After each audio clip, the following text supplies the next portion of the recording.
This program features live coverage of an African safari and may include animal kills and carcasses. Viewer discretion is advised. Good morning, everyone, and welcome to Djuma Private Game Reserve, here in the Sabi Sands, on the western fringes of the Greater Kruger National Park, giving you a gorgeous view of the skyline, which includes the Earth's shadow and then that gorgeous belt of Venus as the sun is coming up. Now, it's rather chilly, but we've had worse. And we're very excited to say we won't just be coming to you live from Juma. We will be coming to you live from Ngala, Phinda, and even a Bushbuck in Pridelands. So, we're in for an exciting morning. That means you've got to get ready, everyone. Wrap up. It's that time of day for your live bumble through the bush.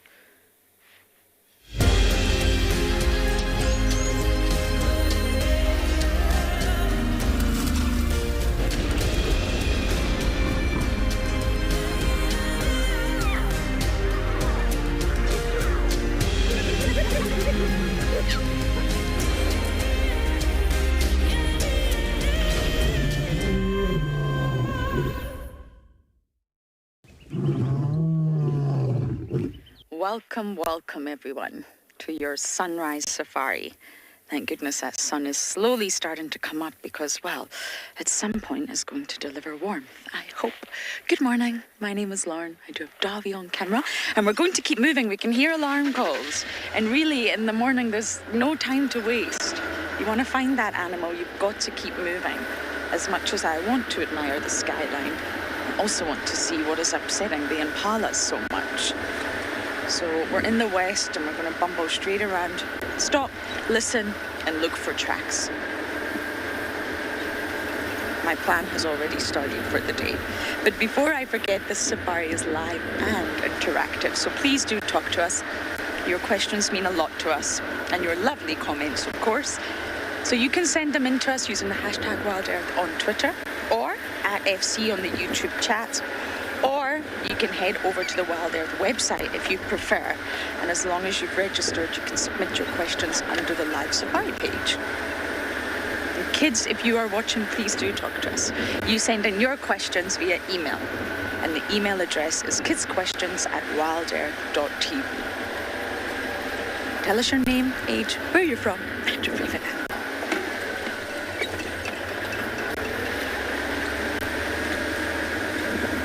We are going to turn off at the junction up ahead. Junctions are crucial. It's good to sort of stop there because you can get a surround sound and also to see tracks.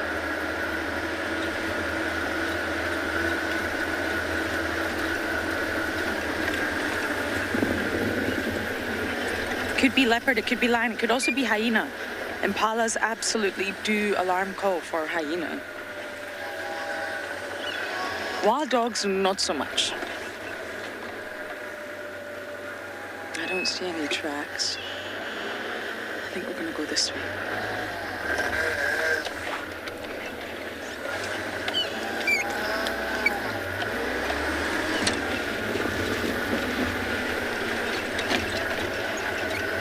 But normally when impalas are alarming like that, the predator, the threat, is moving, which is why we've got to keep moving.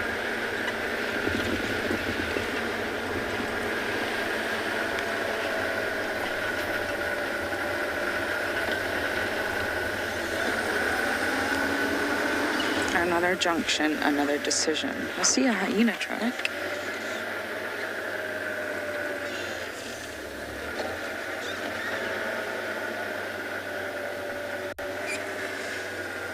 What do you think, Dav? You heard it clearer than I did.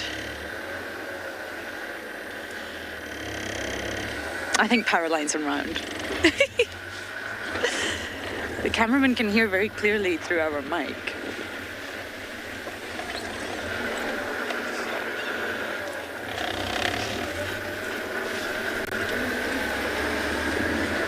Okay, we're gonna really quickly loop around, see if we can find any sign of a predator, and we're gonna send you guys over to Phinda to say good morning.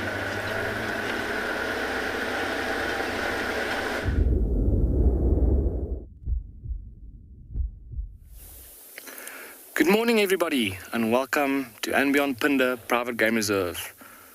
from the rush of Lauren following up on alarm calls to the peace and quiet here on Phinda. Have a look at that beautiful sunrise. It's quite a chilly morning this morning. It's about 12 degrees Celsius, about 54 degrees Fahrenheit. And we are just taking in this magnificent sunrise. My name is Don, and behind the camera we've got Glenn. There you go, Glenn. And we're sitting here this morning to listen to some alarm calls, or to try and hear if we can also hear some alarm calls and assess our plans for this morning.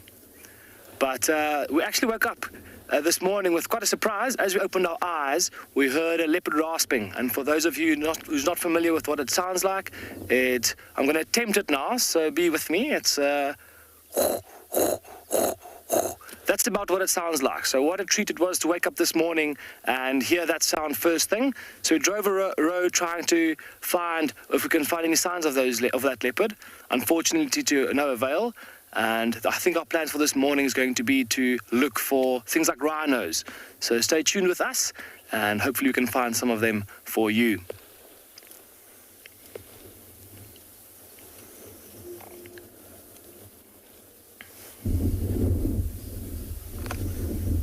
But for now, let's just take in this morning sounds. Slowly but surely the birds are waking up.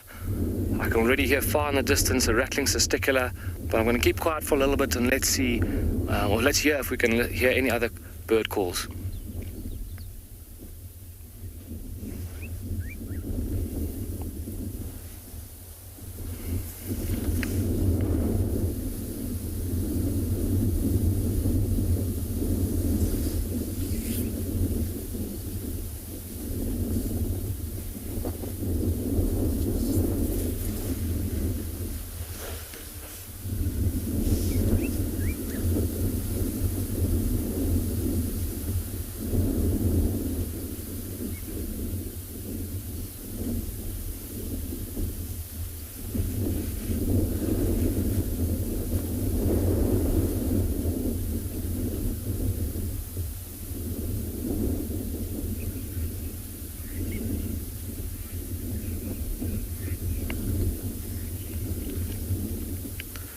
Safari Kitty, thanks for your comment.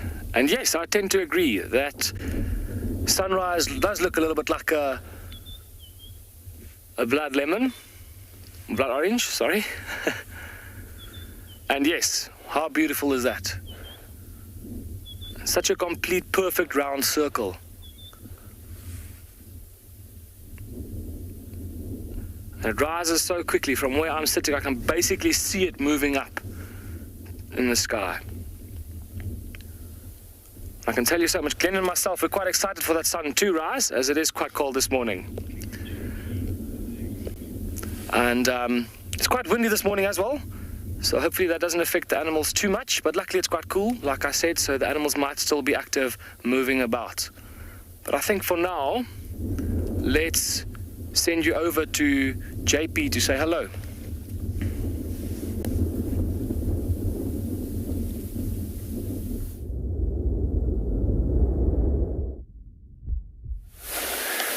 Good morning and welcome to WildEarth. We're live on Bushwalk at Eco Training Pridelands. At the moment we're enjoying that sunrise and listening to a red-billed hornbill that's busy displaying in the background. My name is JP LaRue and behind the camera we've got Gerrit. We're just going to focus on that sunrise there for a little bit and then we're going to start our walk. Our plan is to walk for ridges for this morning and then see what we can go and find.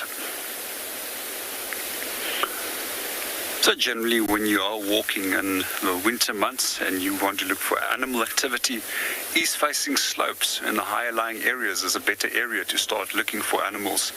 Later on in the day, the animals will start moving down towards the plains areas.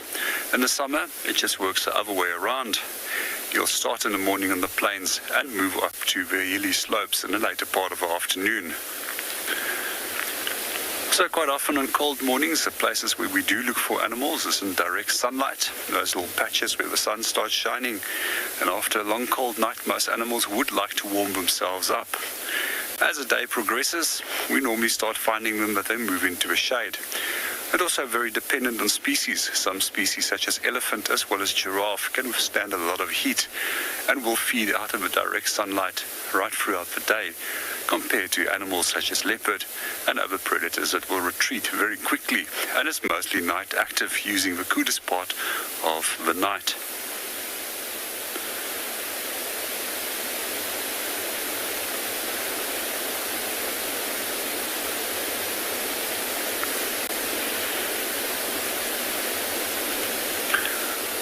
We're about to now start our walk. Let's go and see what Cedric is up to.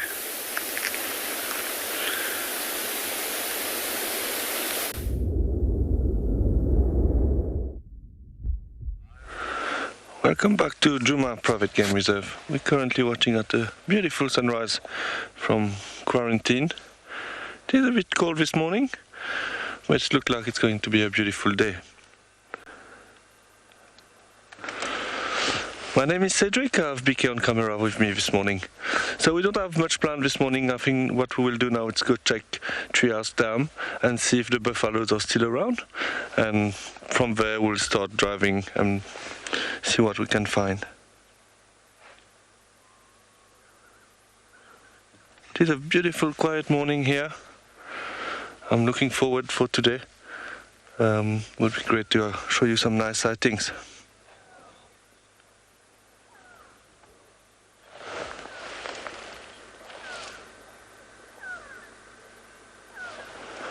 Can you hear some birds in the background? Okay, I think what we will do is start driving and see if there's anything on the road.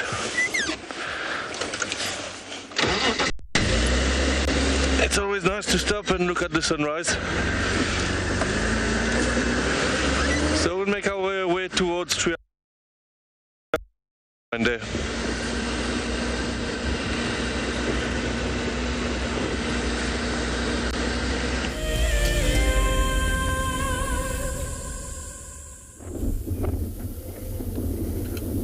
Welcome back, everyone, and we haven't moved at all, just because why would you want to move from a beautiful sunrise like this? So I think for the next 2 or so minutes, let's just stay quiet and take this in, just because it's so magnificent, and see if you can see the sun rising in the screen as well.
We're just making some decisions here. We're at a junction and I'm really not sure which way to go. So we're just going to listen. It's very difficult when you're talking and you're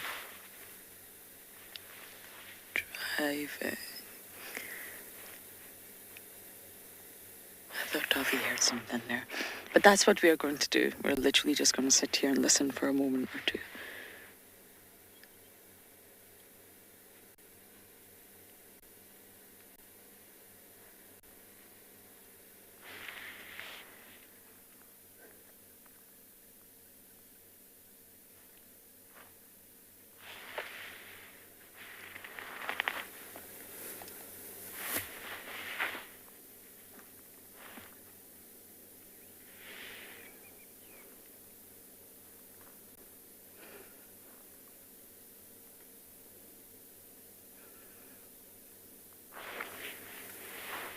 Is that noisy coming?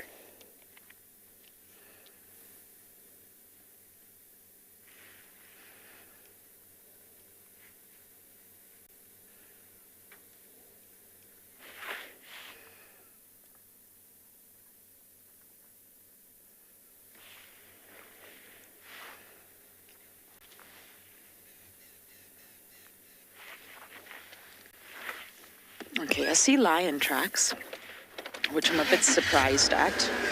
Don't know what lions these could be. It's English, just to the south of Birmingham. And there's a Calamba.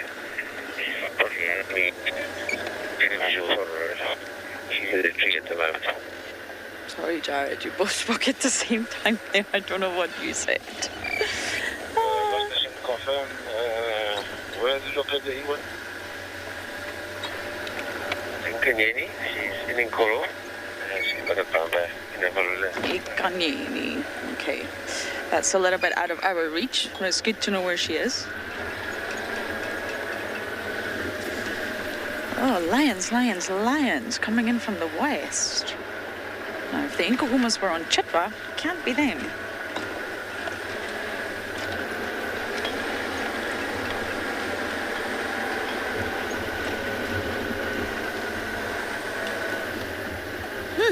Breathtaking views.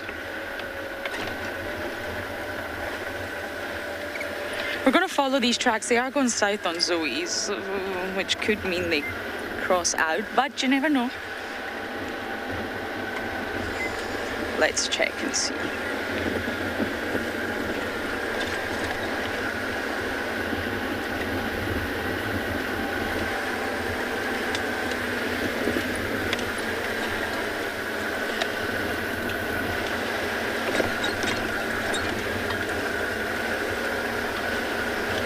What lions these could be. Could be the Talamatis. I don't know their whereabouts. Many of you are asking about the potential father of the Talamati cubs, and it's believed to be the S8 male. He was seen with them, and he's a good-looking boy, the S8 male. But of course, we don't know. Lionesses will be as promiscuous as they can to confuse that paternity. That's really what they're trying to do. They'll ensure it's safe to do so, but they will mate with many different males. So it is believed to be the S8 male, but we really don't actually know. It's not believed to be dark mane or any of the Avocas. Okay, we're going to keep sort of following around on these tracks. I'm going to send you guys over to JP.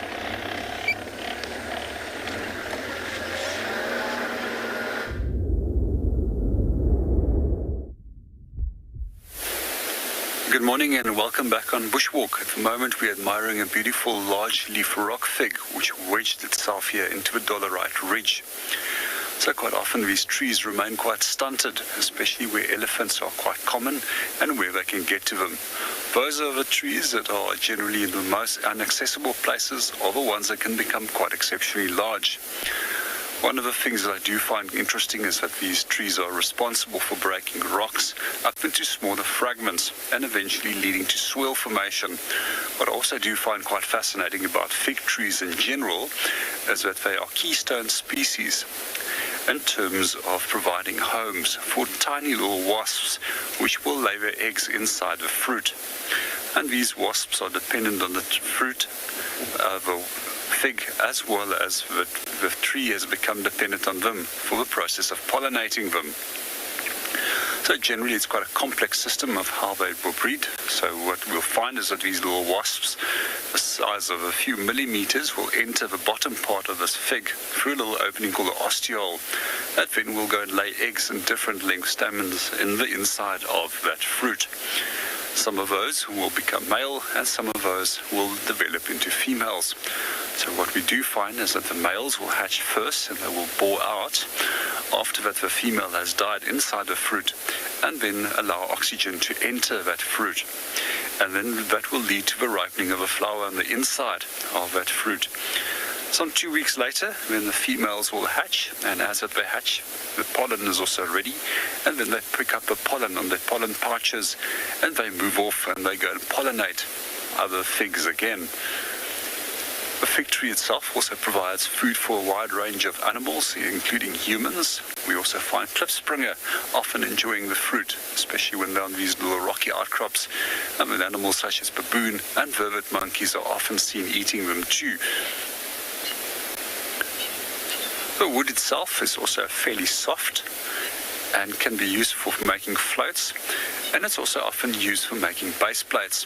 One of my favorite wood, actually, species of tree to actually use for a base plate when you want to make fire by means of friction. A few weeks ago, I did find myself a good piece of fig that has been broken off by elephants, and I'm currently curing it and waiting for it to dry before I can cut it into thinner pieces and then use it for my base plate.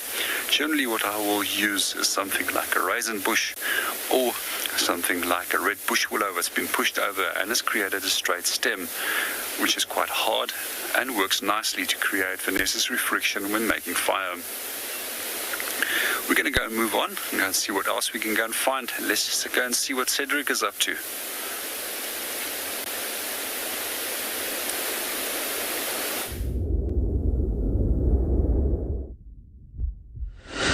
Welcome back with us. We saw a lot of buffalo tracks on Philemon Cut Line. I think they must have spent the night there and moved off again.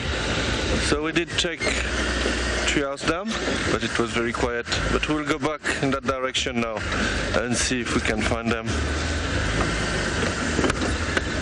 Obviously Darkmane is not at the dam anymore. Well, I didn't see him, so he's probably moved off.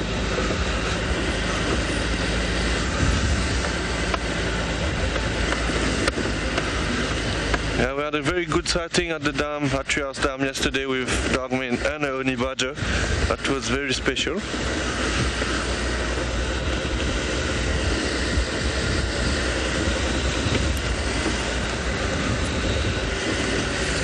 Yeah, I think we'll continue checking in that area and then later move a bit more south.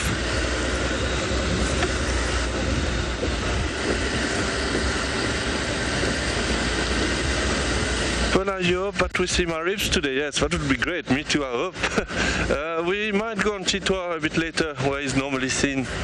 So we'll try there, and hopefully we'll be able to locate him. Yeah, I saw my ribs only once on my side, but it was nice because he made a kill that day. He killed a scrubby right in front of us. So that was very special.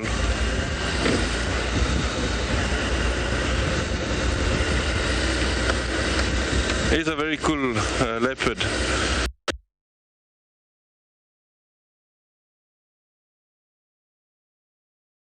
Very active, very busy.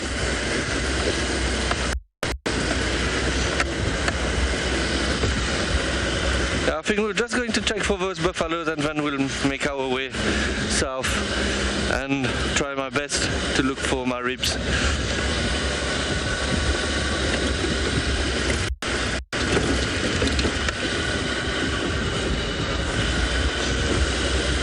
It's a beautiful morning though, not seeing much clouds in the sky.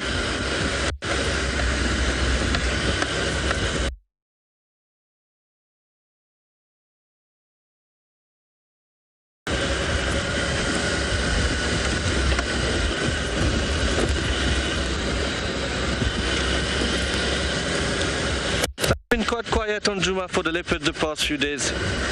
I had a question yesterday about the lions being on the property, maybe this is why we don't see many leopards. Maybe that's the case. But hopefully we'll be able to locate some leopards.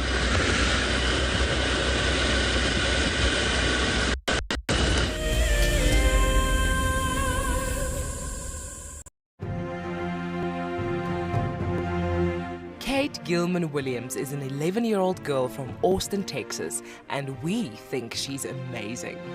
At only 7 years of age, Kate went on safari and since then has become part of a new generation of kids who are fighting for animals.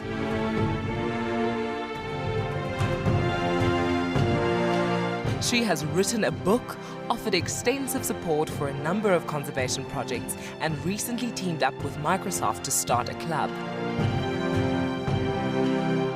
Kate believes that advocacy has no age limit and that if she waits until she's an adult, then it may be too late.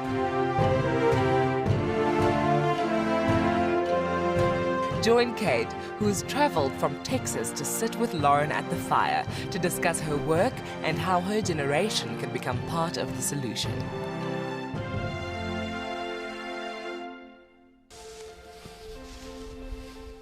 Hi, I'm Nikki, your guide here at andBeyond in Ngala. So my favorite animal in the African bush definitely has to be the zebra, because like people, with our fingerprints, every single zebra has a different stripe pattern. And, of course, a group of zebras together is called the dazzle. How unique is that? Come and join me or one of my colleagues here in Ngala for a sunrise and sunset safari on WildEarth.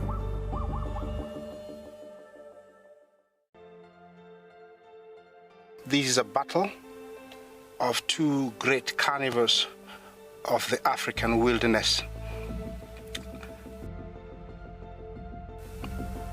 Whew. Whoa! You don't want to be under those jaws. Definitely, this round goes to the lion. Look at that. Fantastic. Expect the unexpected here on WildEarth daily. Hi everyone, my name's Daniel Fisher and I'm going to be your guide this afternoon. I'm looking really forward to taking you through and showing you all the beautiful places here at andBeyond in Ngala. If you have any questions, please register on our website. Once registered, go to the live page feed and post your questions underneath the live feed. Join me on my next safari through andBeyond in Ngala on WildEarth. Send me live questions through the WildEarth website and I'll answer them live from the African bush.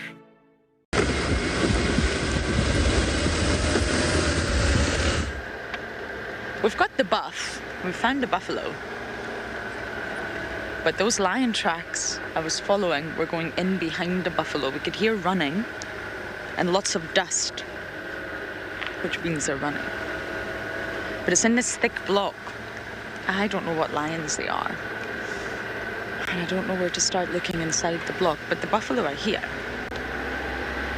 Buffalo for me are the easiest animals to track out here. Even easier than elephants, actually.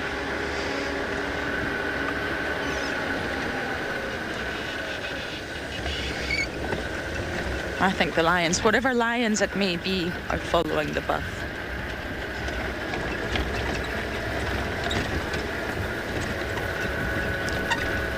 Bush Babe, the lion numbers haven't really changed so much. I mean, the prides that we have here have always really been here. So in terms of abundance,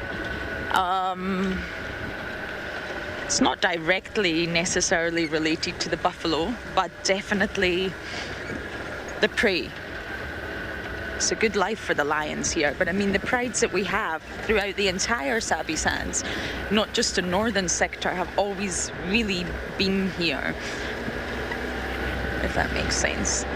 There's plenty water, plenty prey from zebra, giraffe, wildebeest, and of course the buffalo. But right now, the lions that we saw yesterday, the nkuhumas and the talamatis, are well, actually, I don't know this is the talamatis. Naughty. Are probably following the buffalo. It's just this really thick drainage.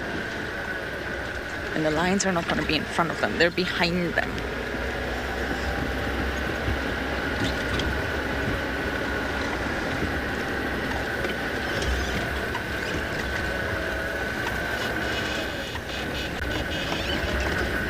think we're gonna go round again.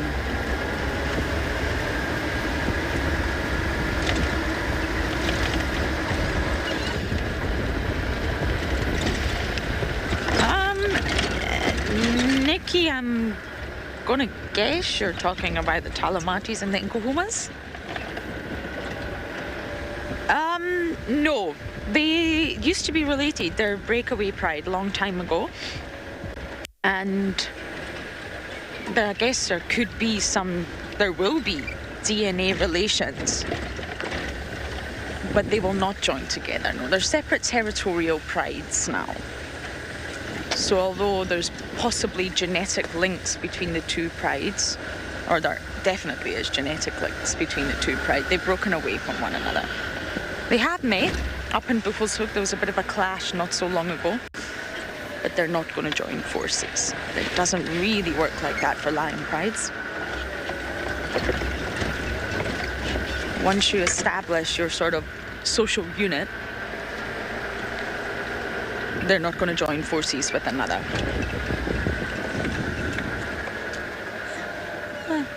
Grey heron. It's quite unusual to say grey heron not above water.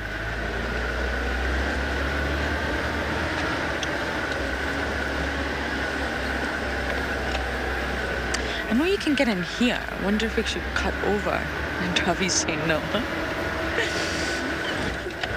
There's a big drainage line in this block. Actually, more than one. Taking your vehicle through there is not going to be terribly fun.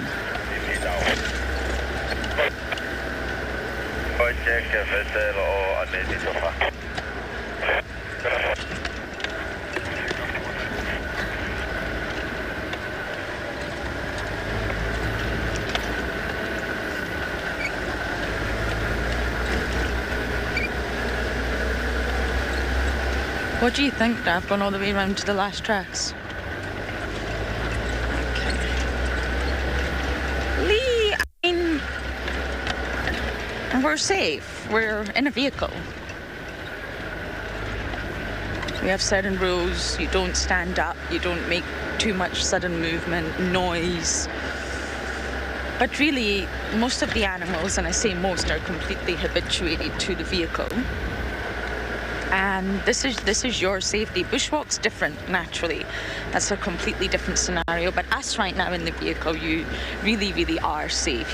We're trained to approach these animals, how to approach these animals.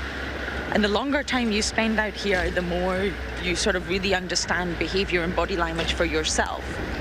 Everyone sort of perceives things differently. So although there's textbook answers on body language, naturally everyone needs to sort of suss it out for themselves, be around these animals, and then really, really learn when these animals are telling you that they're not happy. So that's really important. Positioning, proximity, and just understanding body language. An animal will absolutely let you know it's unhappy. Think of your dog, think of your cat. At home, there are absolutely many signs that you can pick up on. You just have to be tuned into that. So we are safe out here. We would never put ourselves in a position where we were not safe. And incidents do happen in the wild, absolutely, but across the board, we are safe in the vehicle.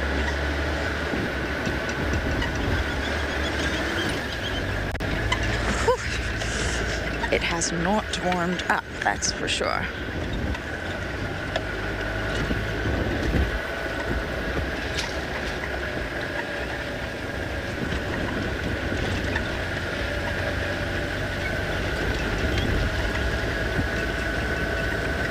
Karen, no. And we wouldn't let that happen. I wouldn't want an animal to touch me. Although we're tactile beings, I know. If an animal was starting to get really, really that close, you would absolutely start to move away, be ready to move away. Elephants do come pretty close. They do like to smell the car, especially the youngsters.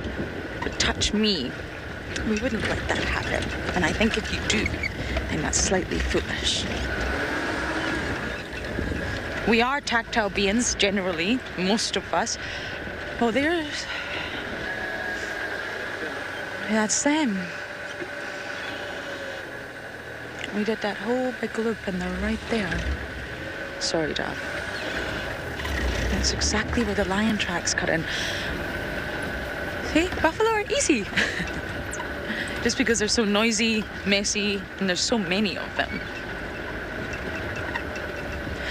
Humans do have that natural instinct that they want to touch. I find that a lot underwater, especially with turtles. When we took people to see sea turtles, they want to touch for some reason. Touch, touch, touch. You just have to teach, educate, and make sure you just resist that notion. Spend time with the animal in their natural habitat, but being tactile with them, a wild animal, it's not right.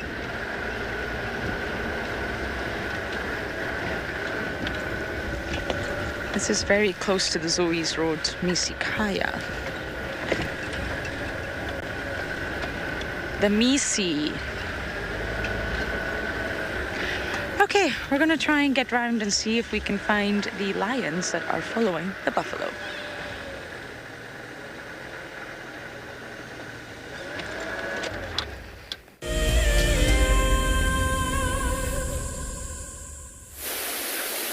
Good morning and welcome to Bushwalk. We're just busy about looking for some birds and see what they're up to. As we started focusing on them with the camera, they all just seem to have decided to move off. There's a few tricks that we can use when we do want to call birds out. One of them is imitating their own call. And what I often do is I just simply use a number of different alarm calls. There's a little Marika sunbird that's just come in. Beautiful little sunbird with a dark underbelly and a red band over the chest. So we'll see if he's going to come back. And other times we also produce alarm calls of shrikes or the calls of owls, which will actually bring them out. Little chin spot batters that has come out there as well. I just want to see if we can call up a few more birds. I'm just going to imitate a pearl-spotted owlet. Let's hold on for one moment. This is something else that's catching my attention. And we've got a buffalo right over here that also responded to the pearl-spotted owlet. It's just watching us through the vegetation. It looks like a single buffalo bull that's over there. That's just busy staring to us. I'm just going to see what he's up to and where he's going. It seems as if he's moving away from us. And yeah, it's only one of them. So for those of you that are not familiar with buffalo, although they do look like a domesticated cow, they're probably one of Africa's most dangerous animals to encounter on foot. And that's why we're making sure that we're just putting ourselves between a sufficient amount of vegetation and the buffalo bull himself. Especially lone bulls like this, they're quite vulnerable compared to those that are in groups. And the reason is they have no safety in numbers any longer.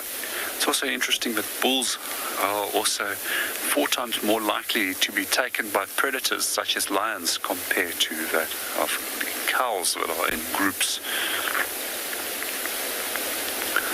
We just want to keep our eyes open. He's just disappearing through vegetation, and we'll rather keep our eyes open on him and see where he's moving.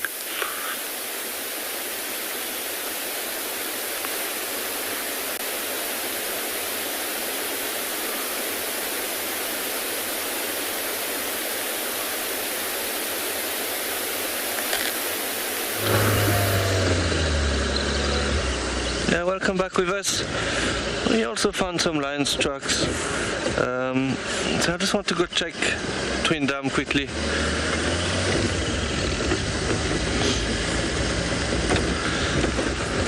It is a single lion, so it might be dark mane.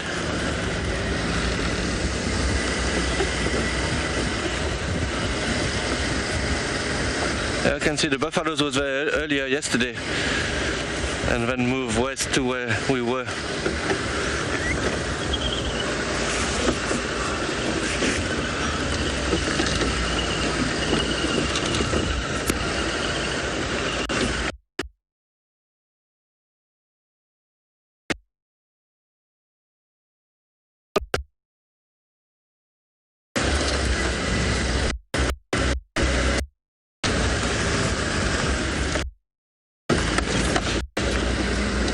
think we go check Twin Dam.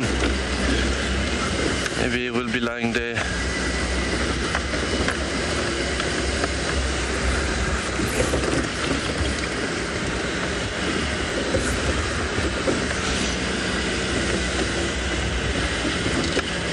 I normally like to walk on the road, so it's always good.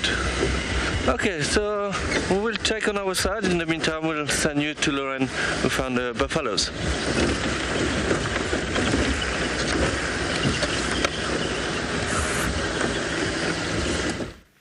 Well, we've got the buffalo.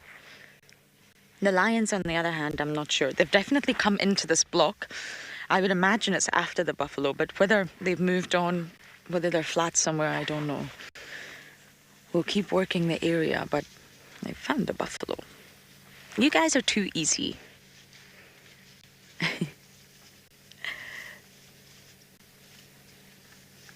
Do you know, when I first arrived here, I'm honest enough to say that I probably didn't appreciate buffalo as much as I do now. I appreciate all organisms, but I thoroughly enjoy buffalo sighting. Especially large herds. I mean, the Daga boys, you've got to be careful. You've always got to be wary that their temperament could sort of change at any point. But with a large herd like this, so many individuals, all shapes and sizes, all ages, the dust, the noise, the ambience, I really love being with the buffalo herd. But they have been running. Something has spooked them. Doesn't necessarily mean that it's a lion. Once the sort of herd life, that selfish herd life that I was discussing yesterday, once one individual gets spooked, it's sort of a domino effect. They all get spooked. They've all got to react. They don't all know what they're reacting at, but that's how they do sort of escape predators most of the time. Oh my goodness. Good morning. You have something on your head. Yes, still there.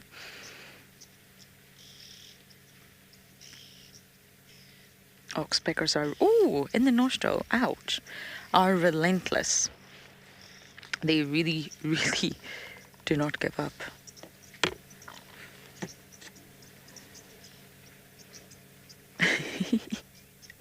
It's still there, but it's okay. You look beautiful.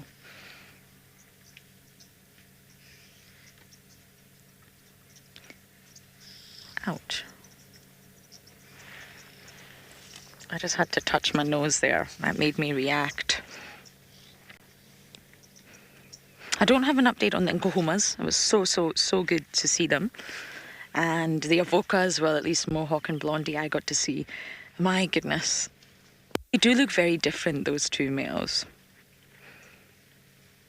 It was so good to see them. I didn't get a total body count, I'm afraid, or a total number of sub-adults. The sighting was a little bit pressurized. Everyone wanted to meet the cubbies, all 7 of them. But I just really wanted to see what it would be like if Darkmane met up with them. I still very much think the coalition is still strong. I don't think Darkmane's gone nomadic or is flying solo, hands solo.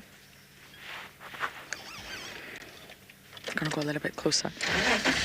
And of course there are new cubs, but remember, it's still the Avoca cubs. It's still the coalition of cubs. I think Darkmane would respond to his brothers and the fact that the brothers, or the bros, are with those cubs. It's a coalition, remember, it's a united effort. And especially if those males are related, then they can essentially reproduce by proxy. Okay, you might not be the lucky one that fertilized that female. You got to mate with her, but it wasn't your sperm that was successful, I'm afraid. But still, it's your relative, and therefore you can reproduce by proxy. It's still related to you. It's still better than being a stranger.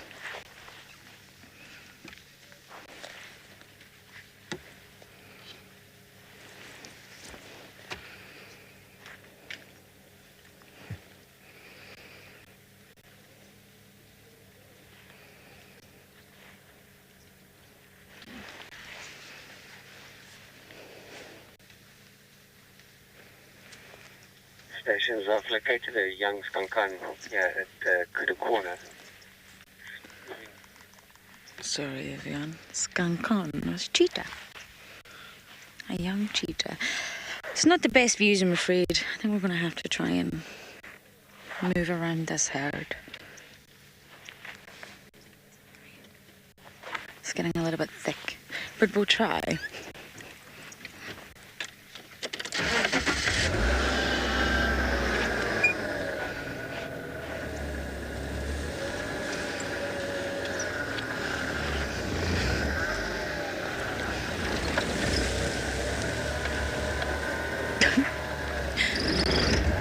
There we go.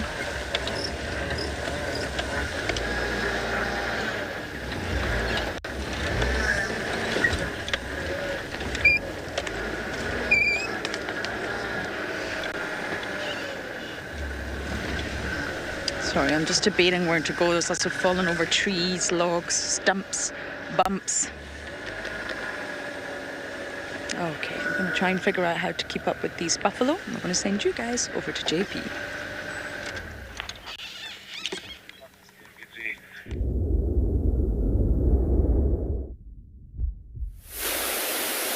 Good morning and welcome back to Bushwalk.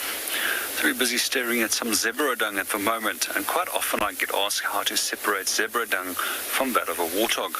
And if we do notice over here, we'll see that the pellet of a zebra has got a distinct kidney shaped, and it generally has a crack in the center over here, which it will normally form.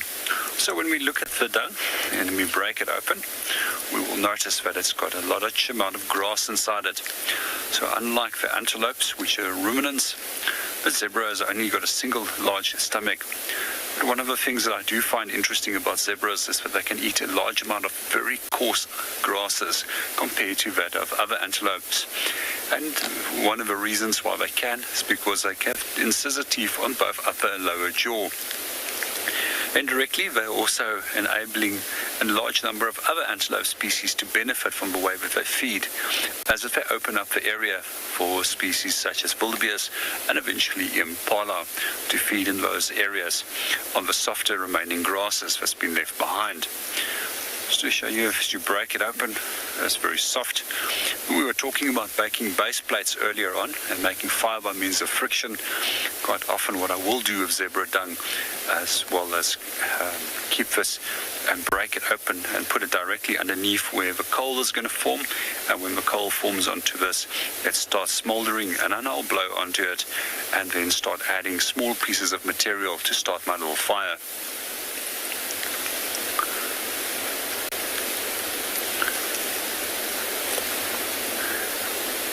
We're going to walk on and go and see what else we can go and find.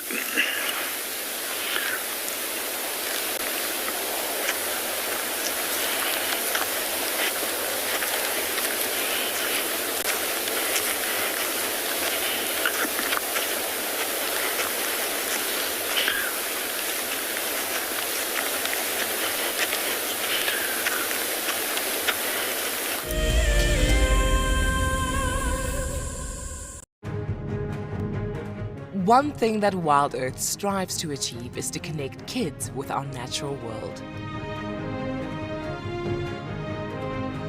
One person who agrees with this is Kate, an 11-year-old girl who founded Kids Can Save Animals to help inspire her generation to help mend the planet. Her motto is that kids may be young, but age does not define your impact. Kate is coming all the way from America to join us at Juma for a live safari. She wants to connect with all of the WildEarth kids, answer your questions, and help you understand that there are plenty of ways that you can make a difference regardless of your age. So join us on the 4th of August at 2:30 p.m. Central African Time for a very special kids safari. There's a grounding earthiness to this place that we feel in our ancestors. It's a place where, believe it or not, we evolved as a human species, and anyone who's come to Africa will understand that, the connectivity that the continent has to the person and to people's souls. is next level. I am thoroughly looking forward to taking you on your next adventure when we explore all the small and big things. Catch up with the guides daily here on WildEarth.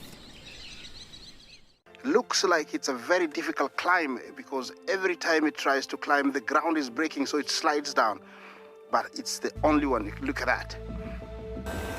That is a call of desperation with a cub. It's like, what are you doing, mommy? Oops. Oof. Expect the unexpected here on WildEarth daily. Hello, I'm Marna, your WildEarth safari guide from andBeyond Ngala. What I really like about connecting with WildEarth viewers is that we get to speak to viewers instantly, and I get to show you this beautiful property. If you want to ask me a question, register on the WildEarth website. Simply head over to the live safari page and you can submit your questions there. Join me or one of the other guides twice a day on WildEarth.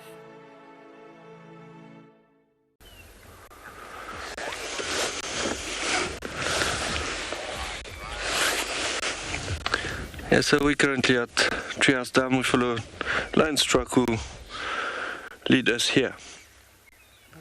I think it is Darkman who made a big loop and came back here.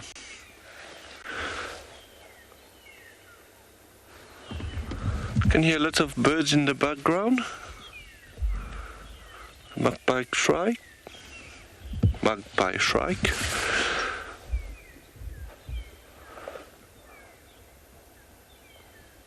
It is a very calm and peaceful morning.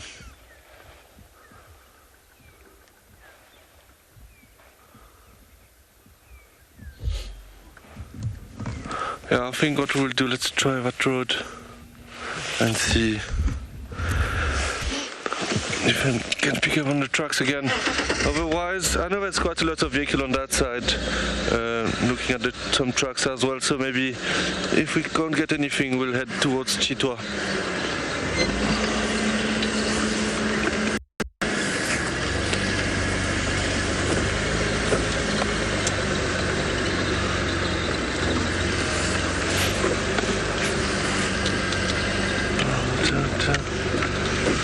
That was quite weird because the trucks was going east and then it turned and came back west. I don't know if he started to follow something or...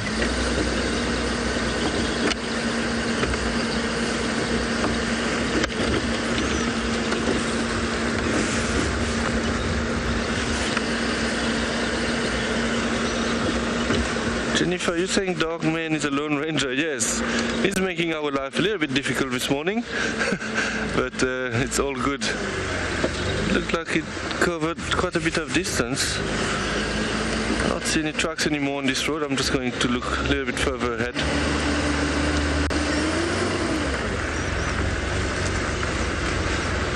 Because just before Twin Dam, it turned right and came back here.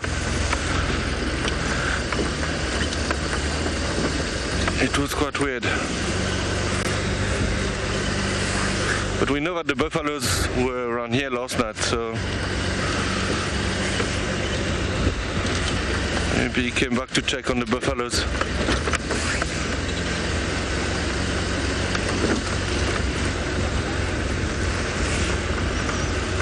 Yeah, I don't see anything here. I think I'm going to turn around because we drove here also this morning.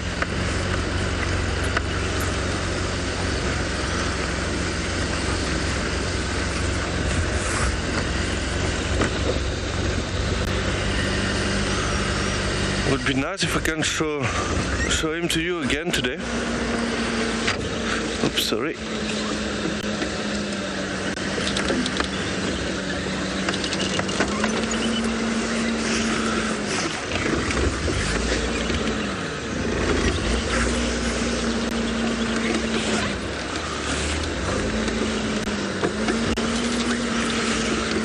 It was quite entertaining for us to find the trucks and coming back from where we started.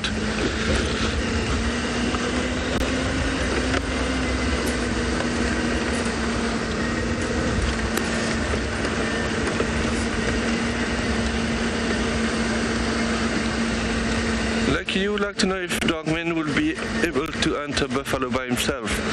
Yeah, he would. I think he would probably start to try to catch a calf first. Being alone, killing a big buffalo, it's a little bit difficult. So he would probably go for a younger buffalo. But he spent quite a lot of time alone, so he must be hunting still to get some food. Even though they can go up to 14 days without food, he will definitely hunt. But sometimes he's a bit lazy. So what he does is also follow the prides, and then when the prides made a kill, he goes still the kill there.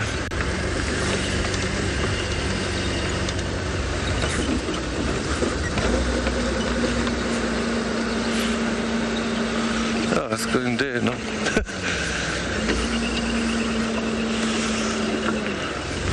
Let's drive this road.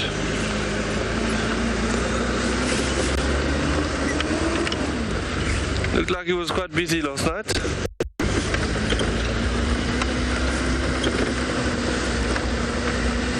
There's trucks going on that road.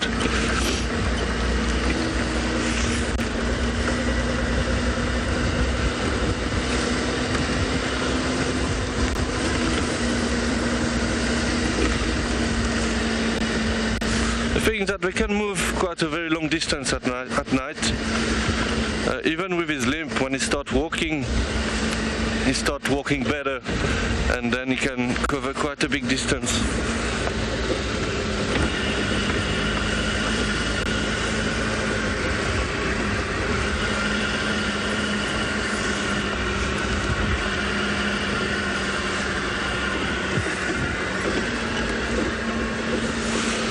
Okay, we'll see what we can find around here, and in the meantime we'll send you to Lauren, who is on the move.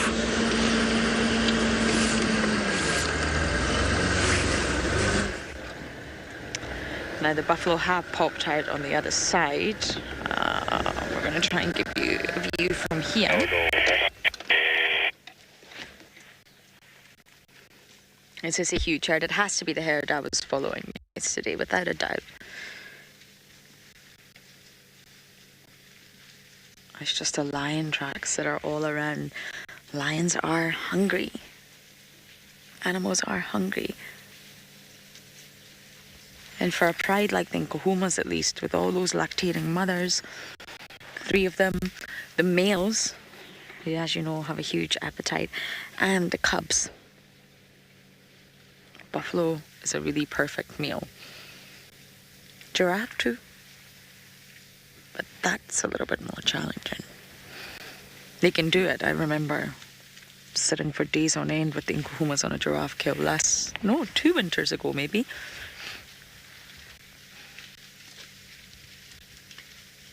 Buffalo is definitely a little bit easier. Listen to them.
Darcy, you're saying it's wonderful to see, but such a big herd.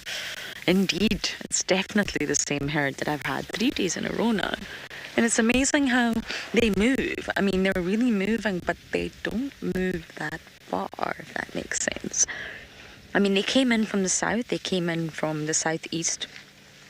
sort of Gowrie Main Cheetah Cut Line Junction, and they slowly made their way towards the Mulwasi, close to Twin Dams yesterday.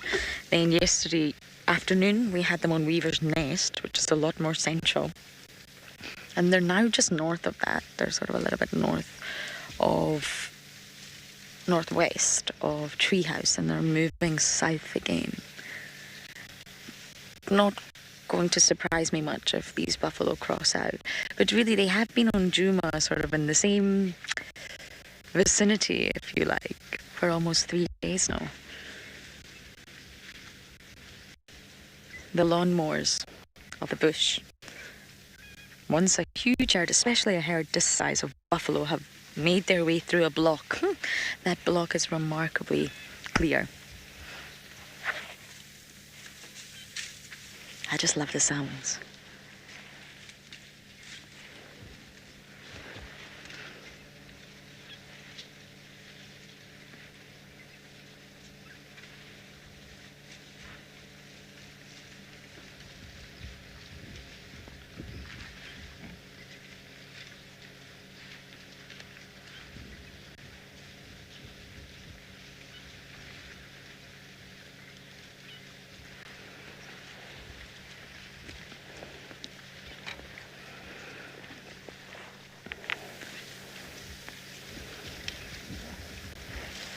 They're all coming out now. Look at this old boy dove, you see him? Look at his horn boss.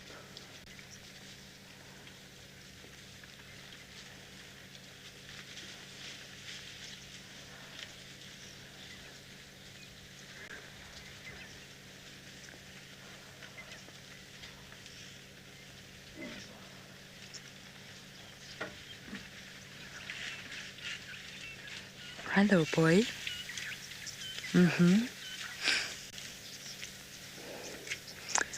Kawika, it's very difficult for me to tell. If it is the same herd, I would say over 500. Possibly by quite a bit. If it is the same herd, then it has to be from yesterday. It's a mega herd, well over 500.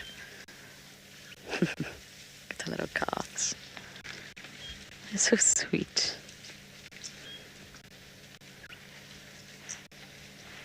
But you know, if we turn the car around, Dobby, we're going to get them all crossing the road. Should we do that? Let's just, oh, look at that tiny one. Hello.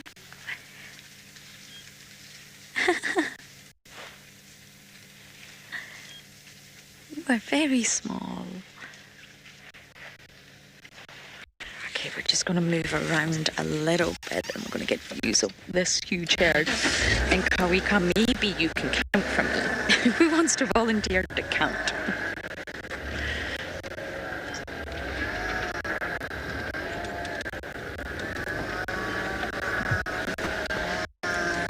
We're going to just keep the other cars moving to get other views as well.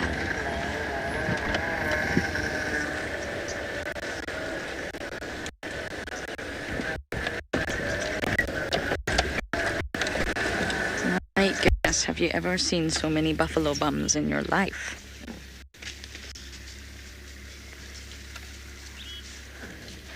Who's counting and how's that going for you all?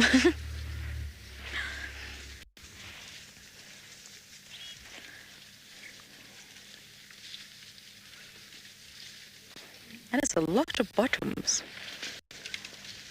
Wow.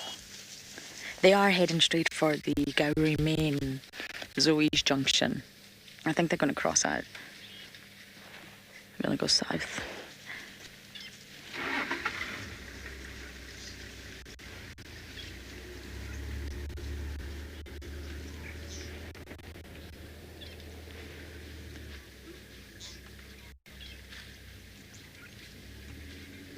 This is really spectacular.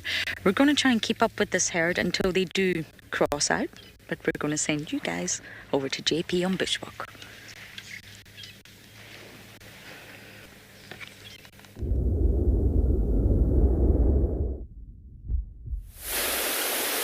Good morning and welcome back to Bushwalk. At the moment we're staring at a shepherd's tree, and this tree gets its name but it's one of the favorite trees for shepherds in the arid western half of South Africa to use for shade, but also as it provides all year round vegetation for offering food for their cattle and livestock that travels with them. So one of the things that I do find quite fascinating about this tree is the association with coffee, as I'm a coffee lover.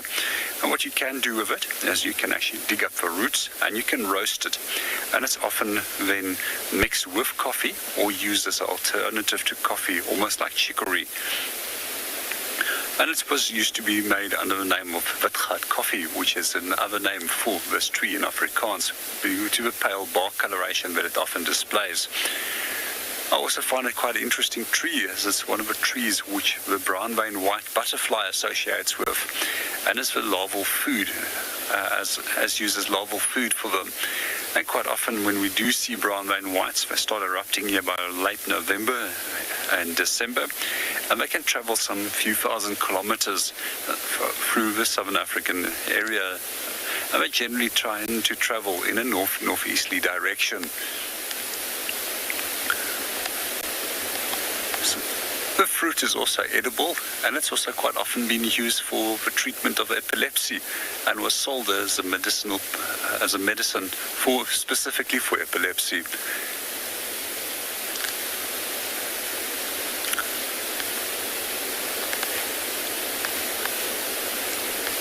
We're going to move on and go and see what else we can go and find. Let's go and see what Cedric is up to.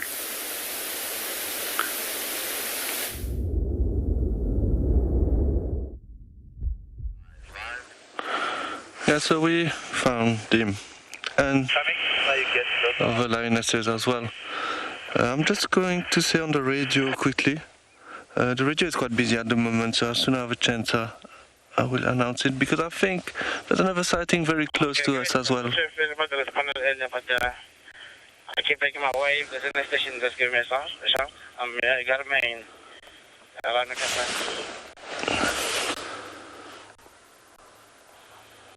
Yeah, it is quite busy here. There's a few cars. We are the only one at the lion sightings, but there's another sighting further ahead. So the radio is quite busy. I'm very happy that we found them.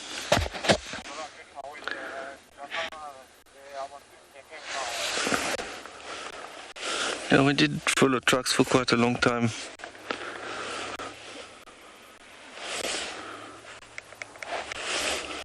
It is a bit confusing now because there's the lions here and there's something else there which we think might be a leopard. And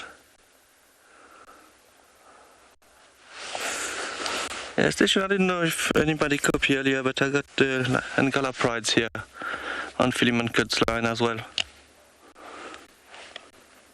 Okay, copy, thanks. Even this map as a king where she's western side of that pride, she's not very far. Okay, copy, thank you. Yeah, so there's a female leopard coming in the same area. So it is quite interesting now.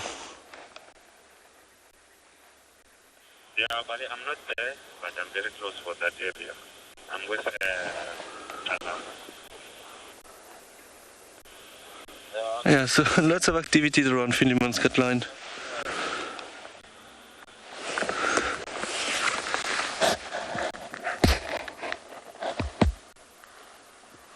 I'm not sure which pride is it. I think it's the Talamatis. There's a young male there.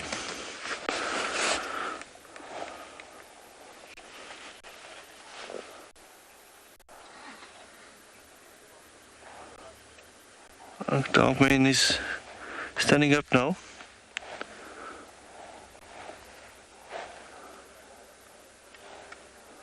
So there's lions and leopard in the area, so this is quite nice. Crossing to the first road.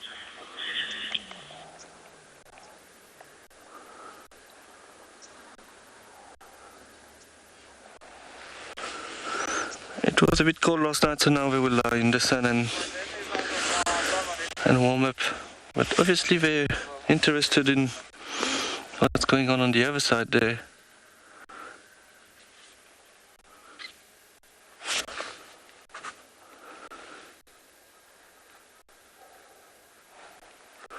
It is quite funny. We like on the same road and we're looking at two different sightings.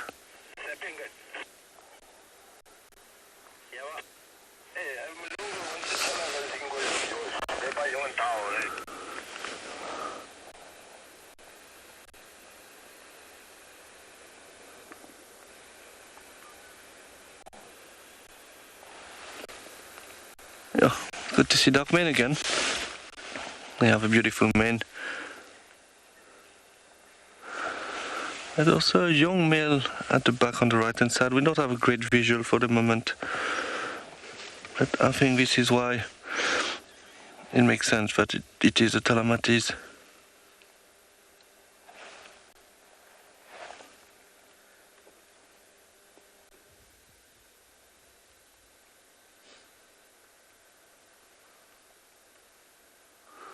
With a little branch unfortunately in front of his face.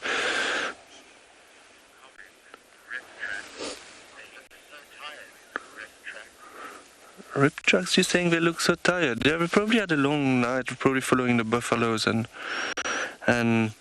being mobile the whole night. I'm not sure where the Talamatis was before that. I think they were north, so if they came from the north, it is quite a long way. It's getting a little bit warm now as well, so we're spending some time in the sun to warm up, and we might start moving again or just lie here and go in the shade a bit later.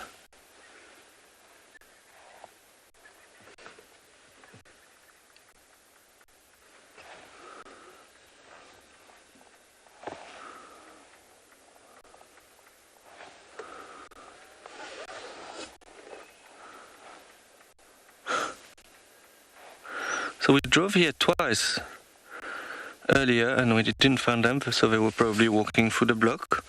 And now when we checked again, after following the tracks that was coming back here, we were quite far and I saw a little white yellow spot in the distance. So I just checked in my binoculars and there was one lioness sitting there, so that was a good surprise.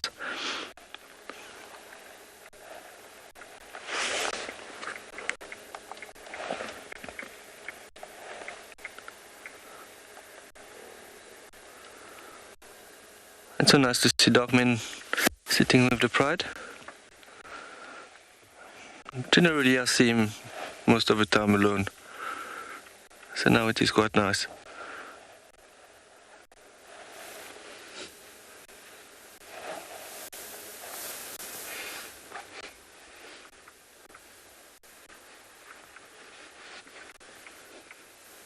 So I was talking earlier about the lions being on the property and we were struggling to see leopards. Yeah, so you see now we sitting with the lions and apparently there's a leopard sighting not far from us, about, I would say 200 meters. So it is, you see, you never know in the bush. Everything can happen.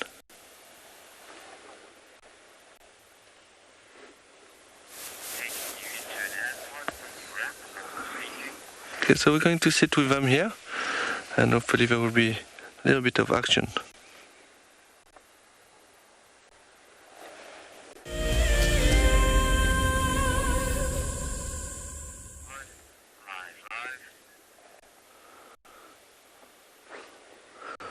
Yeah, so we're still with this Pride of Lions, which I think it's the Talamatis, I'm not sure.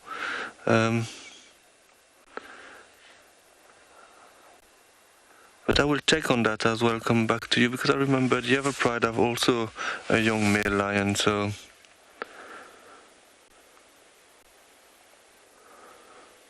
As it is only my second drive, yeah, it's still a little bit difficult, well, second time here, still a little bit difficult for me to identify all of them.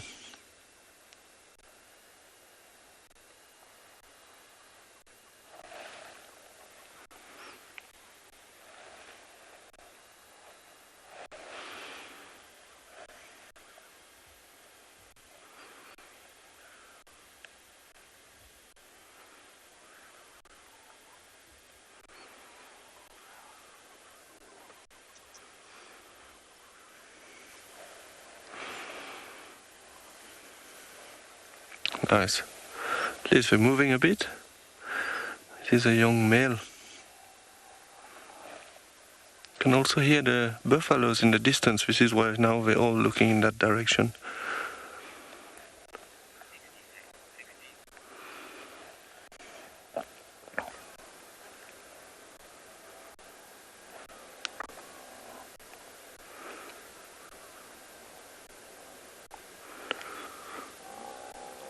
I don't know if you can hear the buffalo, it is a bit far.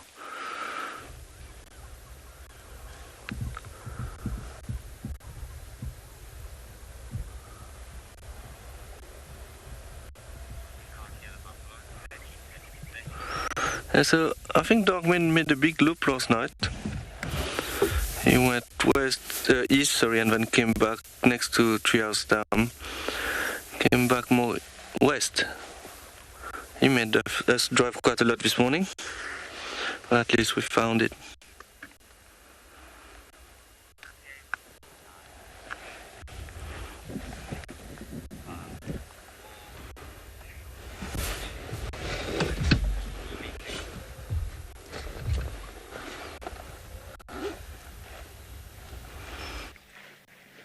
About 100 meters behind us, the lions popped out. We were hot on the heels of them.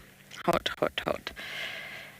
But naturally, Cedric's with them. I'm going to guess it's a Talamatti's Pride. FC haven't mentioned, but from what I can see in the distance, it looks like the Talamatti's. But there's a female leopard here. I think it's Calamba. So it's the Talamatti's from what I can see from this distance. She was stalking a steenbok. So she's either still in there stalking, or she's got wind of the lions and she saw them, or she can smell them, or she can hear them. And she's decided, abort, abort, abort. But Calamba was just here.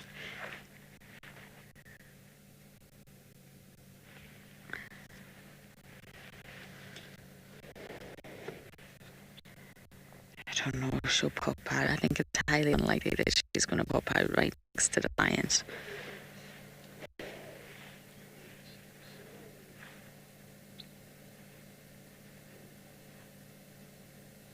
Calamba knows how to navigate this landscape. She knows steenbok's not worth it.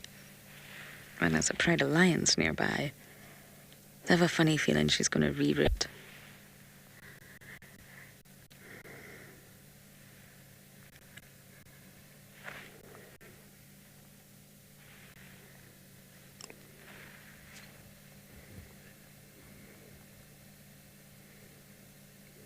If we really don't locate her, we'll go check where the buff go.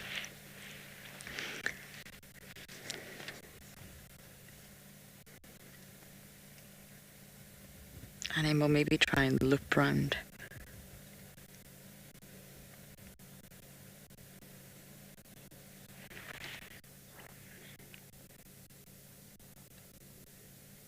This used to be where we always found Shadulu. I haven't seen Shadulu in a long time. Tristan had her for a few days in the more western sector. We always used to see Shadulu here. But I think since she's had cups, her movements have slightly changed, which is entirely normal. Oh, Steenie Bucky, little do you know, there are not one, but two species of predators around you. The lions are following the buffalo, though. We followed their tracks right into the block behind the buffalo, and they've popped out just 100 meters behind them.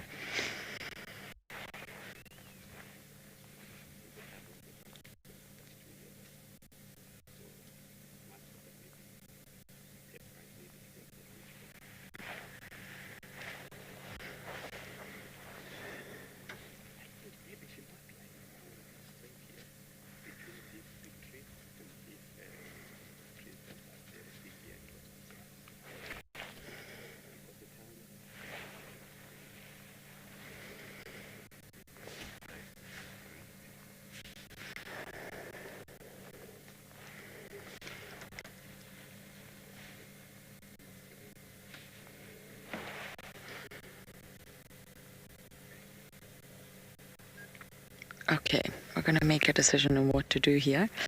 Search for Calamba or follow the buff, and we're going to send you guys back across to Cedric with the lions.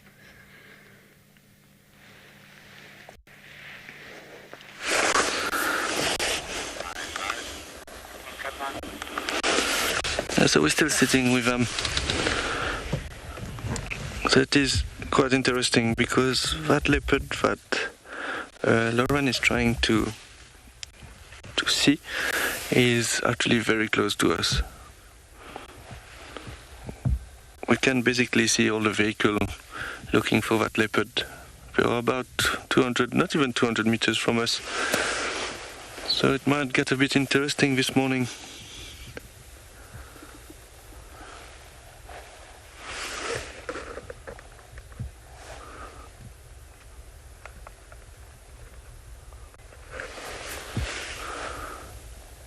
We must have had a long night. With all the buffaloes around, we would have thought that maybe they would have made a kill. But if they are sitting here, I don't think they did.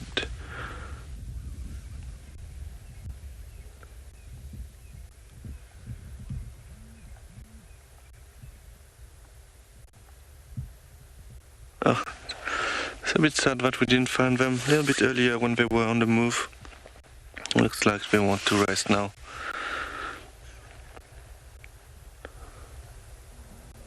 But I'm sure if we spot that leopard, we might get a little bit of a chase.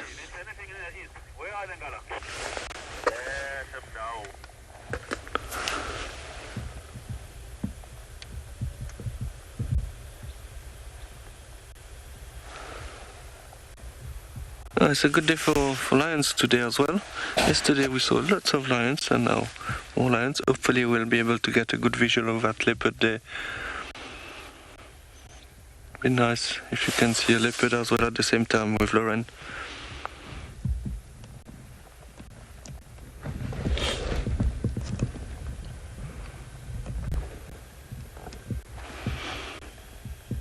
So I can see at the moment 1, 2, 3, 4, 5, 6, 7, 8 lions.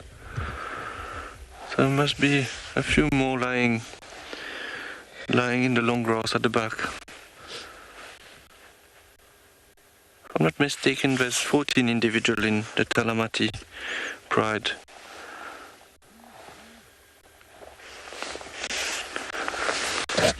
Let's try to look with the binoculars.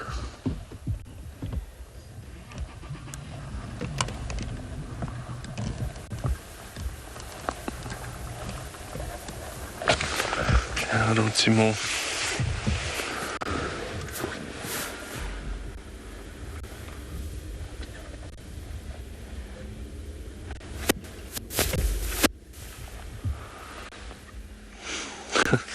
Last night it was quite funny with Darkman. We waited a long time just to hope and get some action. We did get a few yawn at the end of the show, but unfortunately it didn't move or didn't roar as well. So we are quite close to Treehouse Dam and he did all that loop to come back here. So I think what happened is that he probably heard the Pride calling. So this is why he came back in that direction to join with them.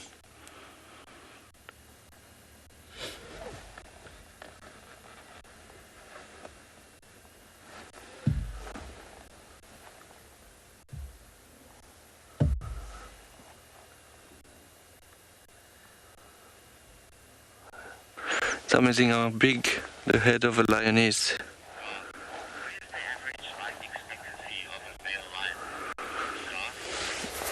If you would like to know the average life expectancy of a male lion, most of male lions die quite young.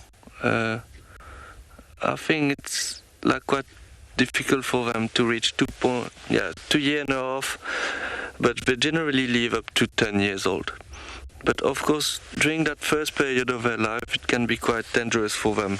And yeah, so when they are cubs, they can get killed by other male lions, and when they grow up and get pushed out of the pride, they become nomadic and can be also attacked by coalition or dominant male in the area they walk in.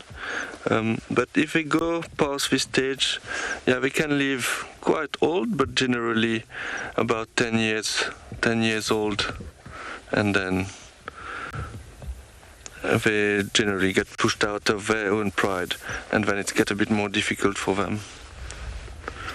But if you look at the average of all the male lions, yeah, the number is quite low. For them to reach 3 years old, it's already a challenge.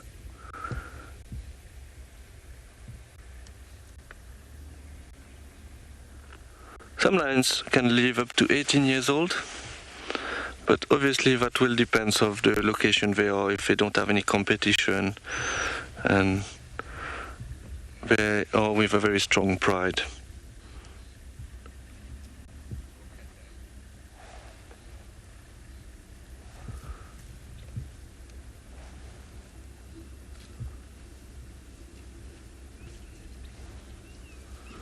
Some scratch marking there. Dog male is about 8 years old, and yeah, so it's fully matured.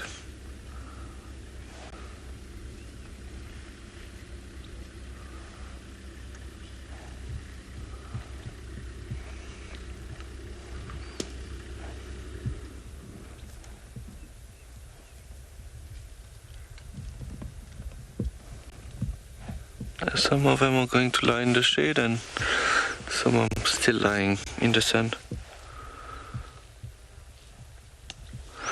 Yeah, being a male lion is not an easy life. It can get a bit difficult, especially when they turn just past 3 years old and get pushed out of the pride. We're going to sit with them here and see what happens.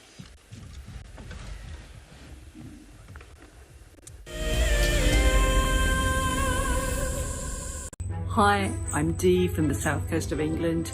Today I was told I have won the most amazing prize to go to Marataba. Oh, I can't believe it. I became hooked on WildEarth last year when I was trying to escape COVID, and animals are my thing. I just love them, and I love what WildEarth does. So that's why I wanted to become an explorer. Just so looking forward to going out to Marataba. Want to do a walking safari. Thank you so much, WildEarth.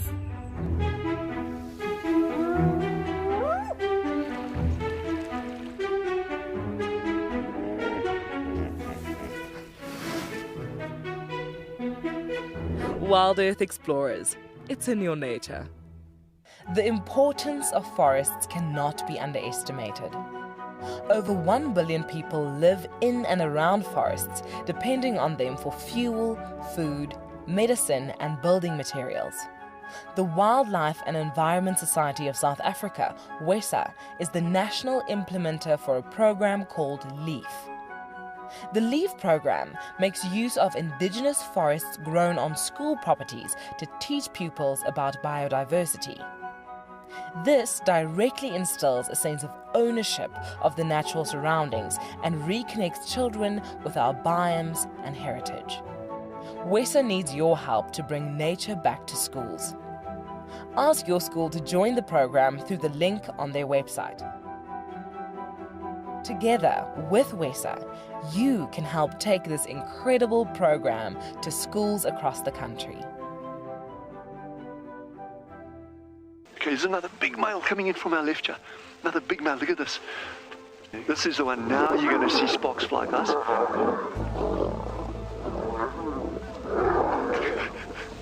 Guys, it doesn't get better than this, eh? Yes, unbelievable. Africa, I love you, eh? Expect the unexpected here on WildEarth daily.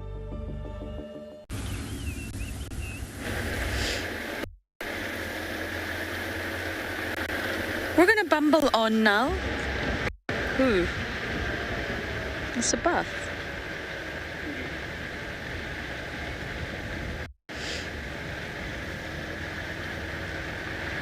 We're gonna bumble on now that Cedric's with the lion. Right to be alarmed, guys.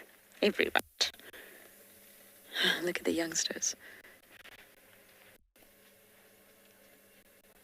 I don't think Calamba will hang around. We're going to do a loop for her. I mean, she's in that block that we were looping around anyway.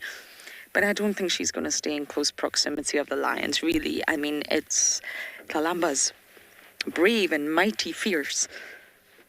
But not when it comes... Not an entire pride of them. It's the Talamatis. Had a good look. They came in from the west, which is interesting. We found their tracks coming in from the western side, and they're back on Juma. I'll try and get an update on the Nkuhuma's location as soon as I can.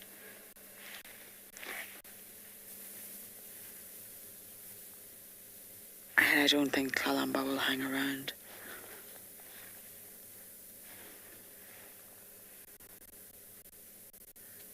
Kudus, you are also going to cross out. Everything's crossing out.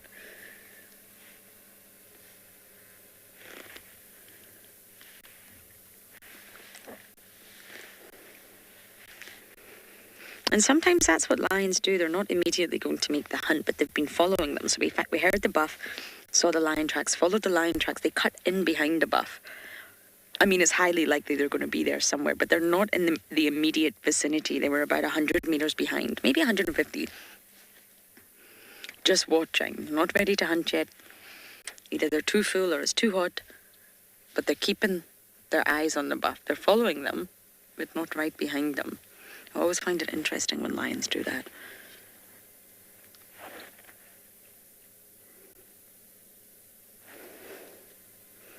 This is Gowrie Main, the great big highway of the south.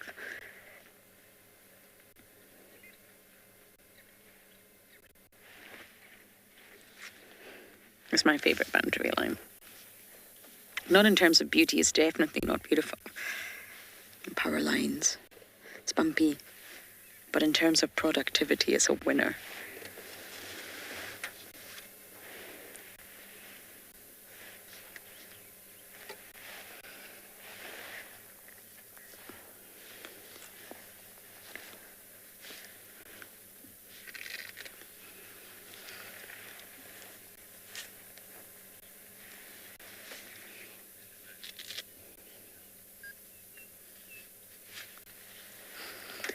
Peter, you're saying kudus are so sharp and alert. Yes, they have to be.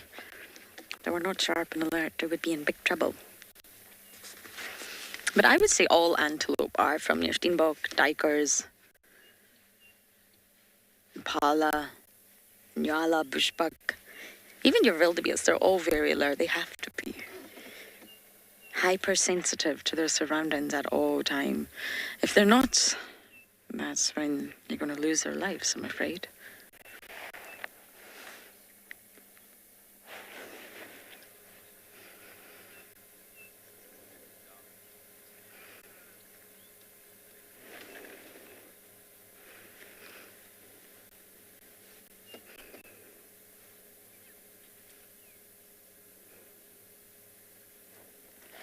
I'd love to spend some time with Princess T.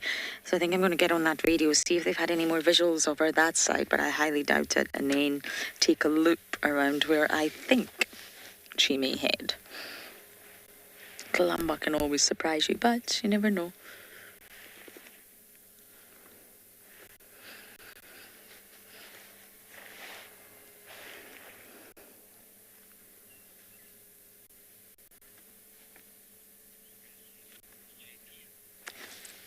I'm going to scratch around for a princess.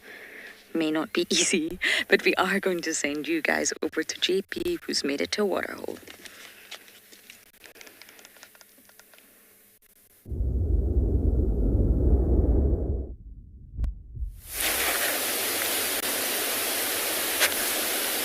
Good morning and welcome back to Bushwalk. We just got to Leopard Dam. We spent most of our morning on the ridge and found not a lot of activity up there. and decided to make our way down to come and see what we can go and find. So far there's some impalas that are far off that are planning to come in to come and drink. Already quite a warm morning. It's already by 8 o'clock. It was already 14 degrees Celsius. It most likely is going to peak quite close by to 30. And I'm sure later on in the afternoon there's going to be a lot of activity around this dam with animals coming down to come and drink. In the meanwhile, our resident pair of Egyptian geese and their young is still in the water. The blacksmith lapwing pair that's normally found over here has just flown over. And our kingfisher is up to normal business. We've been watching him a few minutes ago, trying to go for small little fish. But these days it seems as if he's more focused on actually catching frogs than actually catching fish.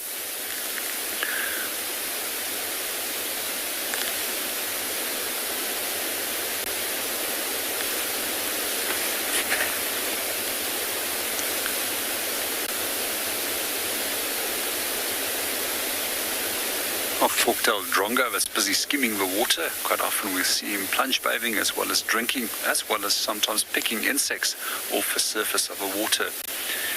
It's probably a bird that most of you are very familiar with, and one of the birds I find particularly interesting, as it's got a number of interesting behaviors, which includes mobbing, chasing off of other birds, as well as imitating a wide range of different bird species and animals. Especially in the Kalahari, they like to imitate the meerkats, especially when they've caught something. They'll then immediately create the alarm call, and the meerkats will scatter, dropping the food, and then they'll come in and come and steal the meal.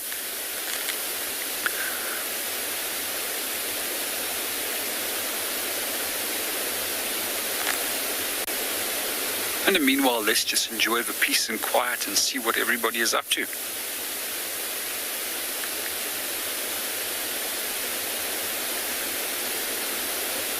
Good morning, Karen. My funniest encounter in bushwalk is working with a team, but no, I'm just teasing. Let me have a quick think of what could have been the funniest encounter. I think the funniest encounter might actually be almost stepping on a scrub bear that we didn't see, and then he just bolted out straight towards us, and we didn't know what it was, and until it was in the open, and we just heard something coming straight towards us through the grass.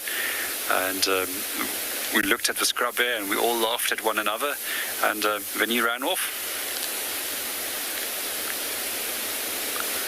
I think for a lot of the viewers recently, the funniest encounter for me was getting stuck in the mud with my shoes inside the mud the other day. I quite enjoyed that. I still haven't been able to wear those shoes. They've not been smelling very, very well. And so those are just a few of the things I can think of.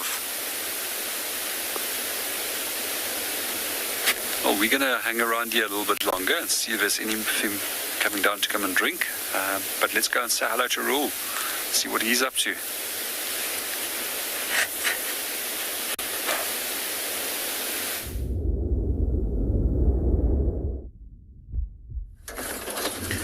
Good morning, everybody, and welcome to andBeyond Ngala's Private Game Reserve. We are so happy that we could finally join you guys this morning for a drive.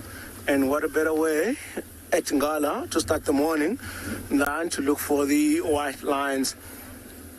We do know that the whole Birmingham Pride yesterday crossed out of our property into our neighboring reserve after following some vulture activity and some hyena audio in a distance quite far north. But luckily enough, I did hear rumors that those animals are back in our property.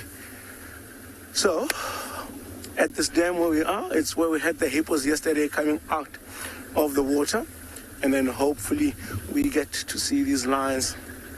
Right now, I'm not sure how many of them are there. I'm not sure what is the dynamics, because yesterday it was the whole pride in the morning, and then it will be interesting to see how they split up, which group left with which one and all that stuff.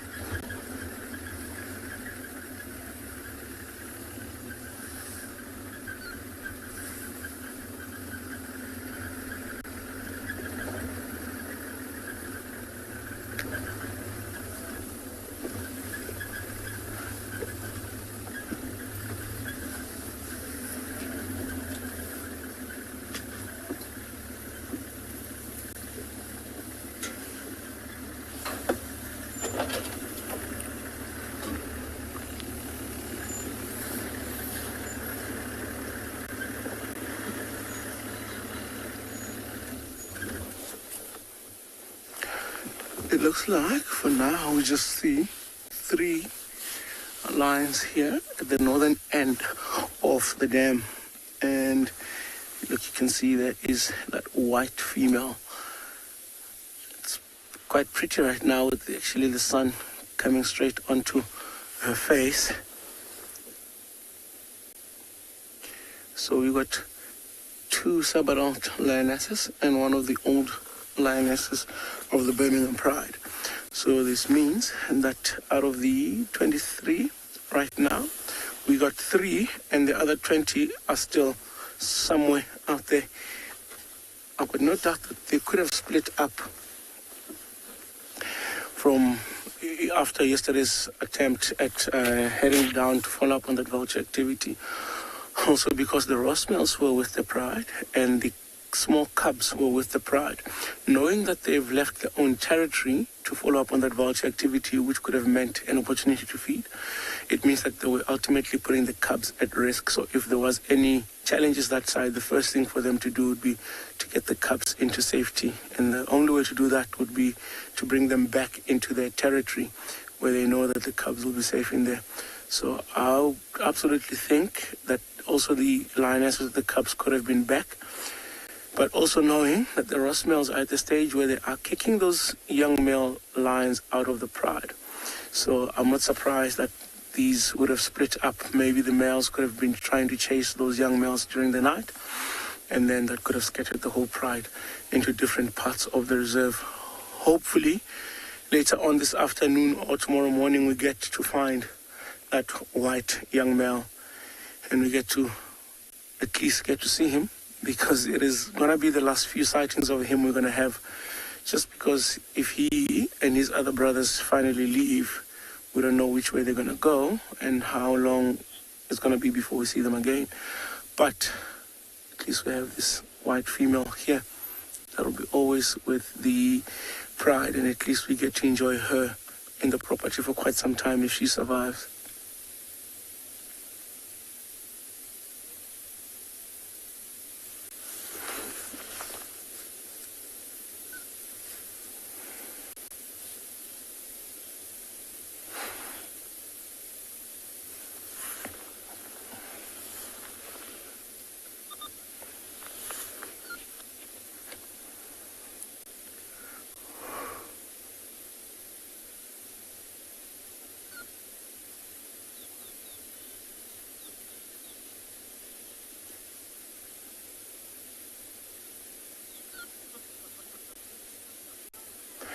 And I can see that big lioness just to the right of that white one there.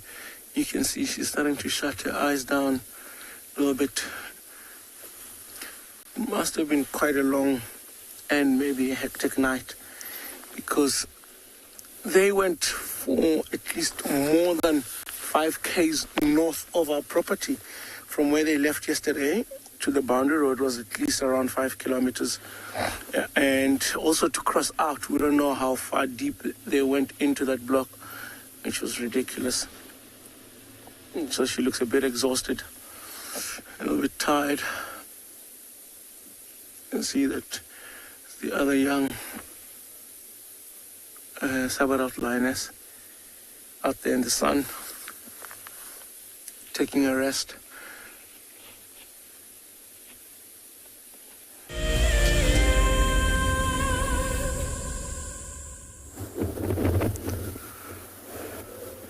Welcome back to Phinda, everyone. A very, very windy Phinda that is. I'm sure you can even see in the screen how the clouds are moving. It's actually turned out to be almost an overcast morning here on Phinda. And I don't know if you can hear through the mic also the wind. So we've been looking for the large herbivores, rhinos and elephants and things, but for now, not too much luck. As it's very windy, these large herbivores tend to try and hide away in thickets as much as they can. You always think of these animals as these big, bulky animals, but actually they are quite scared. Well, not scared of wind. It's just not pleasure. It's very unpleasant standing in the wind. So they'll take cover, but we're not giving up just yet. We still have one or two good areas to scan through and see if we can't find any signs of rhinos or elephants this morning.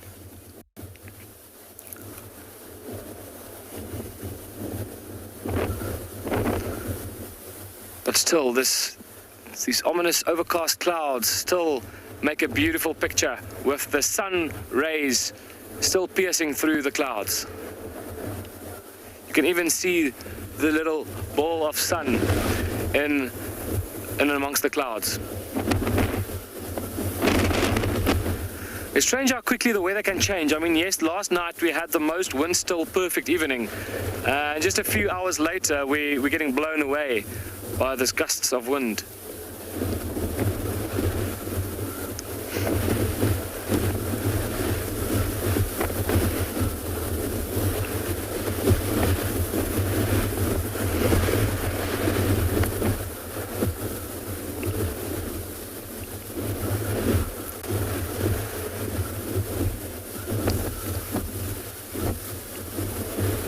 So every now and again a big gust comes and it actually shakes the whole vehicle while we're sitting here.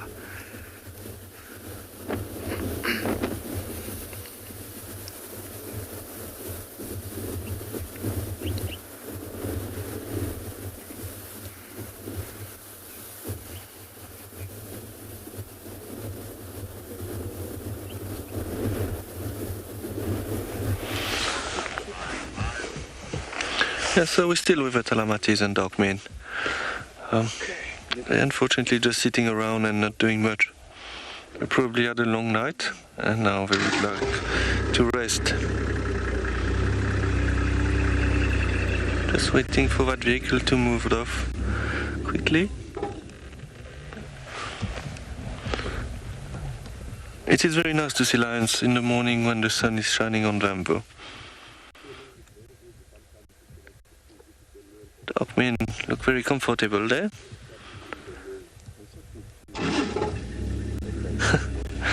Yeah, we spent a lot of time yesterday with him and seems like he's going to do the same thing this morning, just lie around and relax. So that leopard that was in the area apparently left the area, probably she smelled the lions and decided to move off. And see the young male there grooming himself.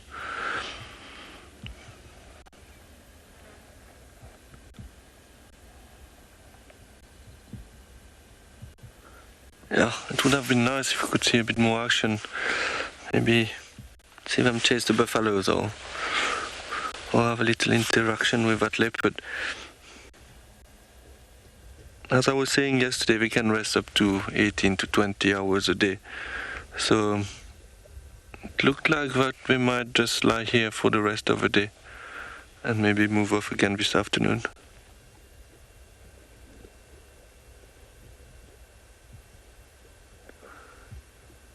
As you can see, the sun is beautiful on them.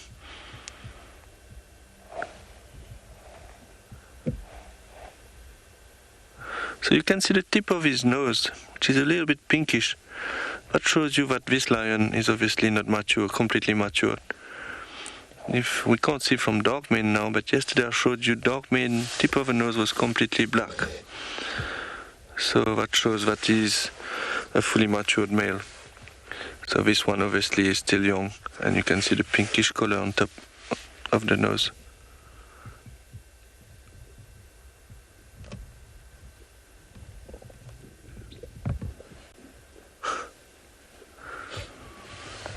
Yeah, they're still doing a bit of grooming.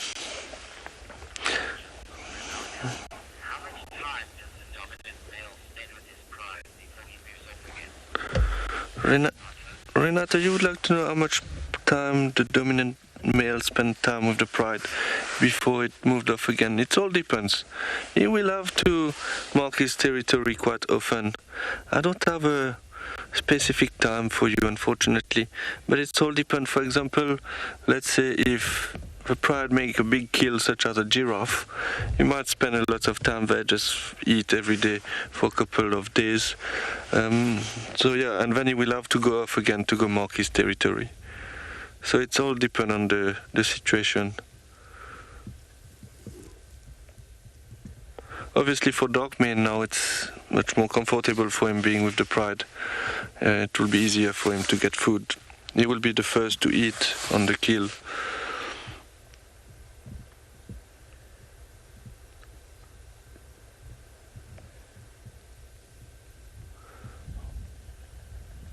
Also, if they are mating, so the dominant male will stay with the females, or at least with one female for quite a long time, up to 5 days.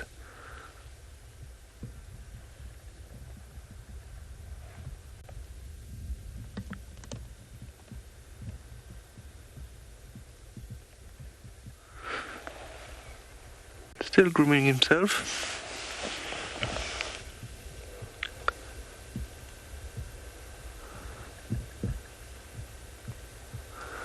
He's still young, but he's also beautiful.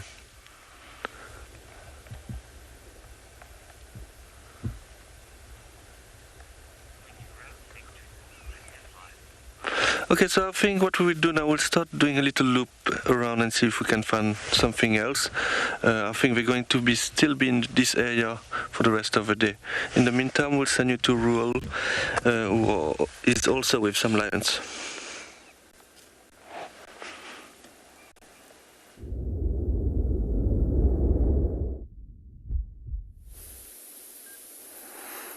If you guys have a look at that lioness, I'm sure you can see on her thigh there, on the back leg, seems to be a little black spot.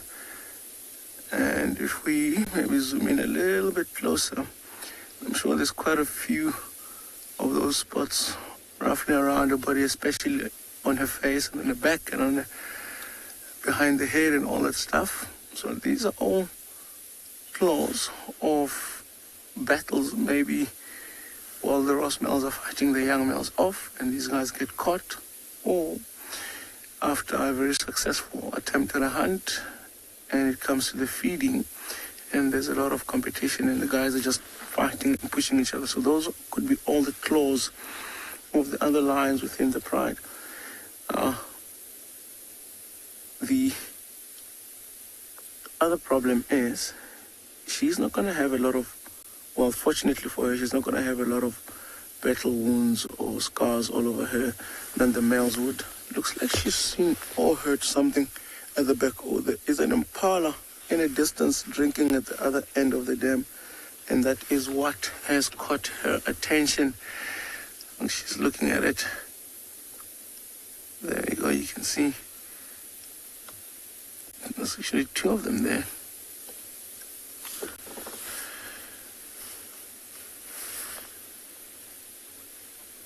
Now I can see those two coming up for a drink. They're on the opposite end of the dam, and these lions are very far north of the dam. So I don't think that these lionesses will attempt a hunt at any of them.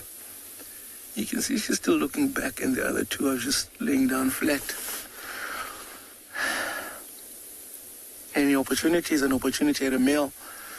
I think she's still young and still needs to learn a little bit more, but you can already see at that age how she is showing a lot of interest.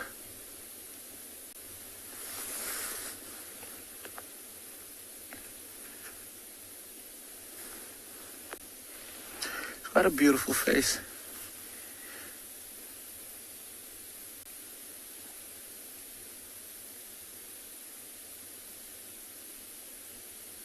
You can see that white underneath the eye. I know how we always say that lions have got a very good eyesight at night.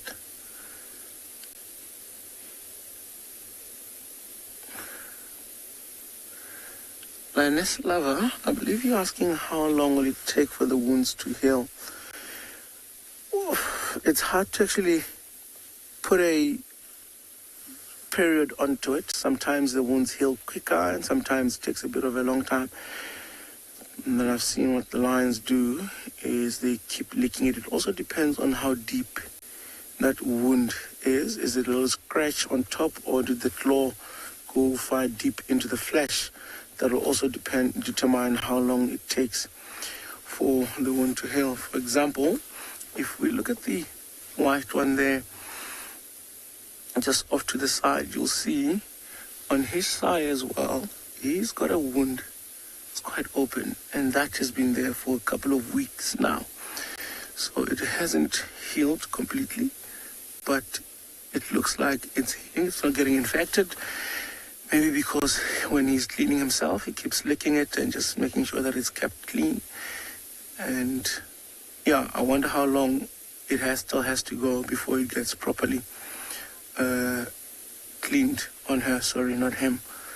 So it just depends also on the animal and on how deep the wound is. Some wounds may take weeks, even a month, and some wounds may heal quickly. Also depends on how deep the wound may be on that animal.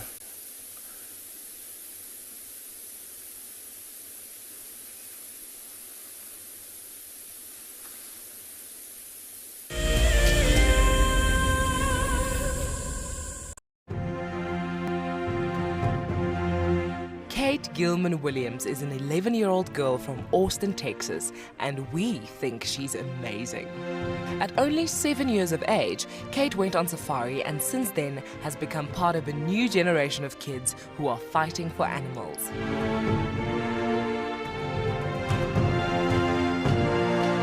She has written a book, offered extensive support for a number of conservation projects, and recently teamed up with Microsoft to start a club.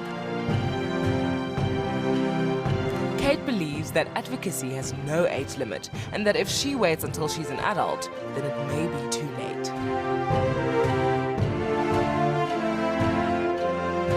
Join Kate, who's traveled from Texas to sit with Lauren at the fire to discuss her work and how her generation can become part of the solution.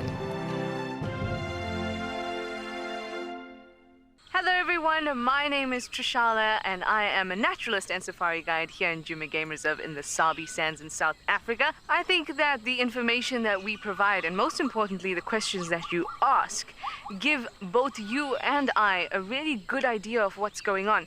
My friend Fernando here, he's a flat-necked chameleon and I love them. They're just these gems that you manage to find in the bush. Catch up with the guides daily here on WildEarth. I've seen something I've never seen here before. Look at these cubs. One is crossing the river. It's being washed away, unfortunately, but I'm sure the mother is going to save her. Look at that. How beautiful. Look at that. One crossing, two to go.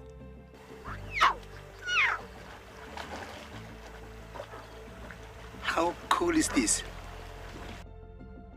Expect the unexpected here on WildEarth daily.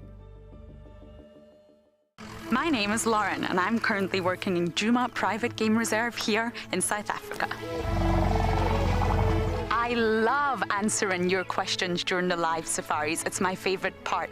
It feels like you're on the vehicle with me and I'm able to teach you exactly what you want to know.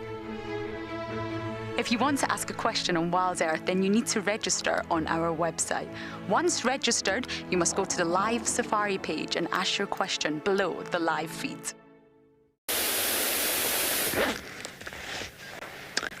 From Talamachis to Nkuhumas, this is Mr. Mohawk.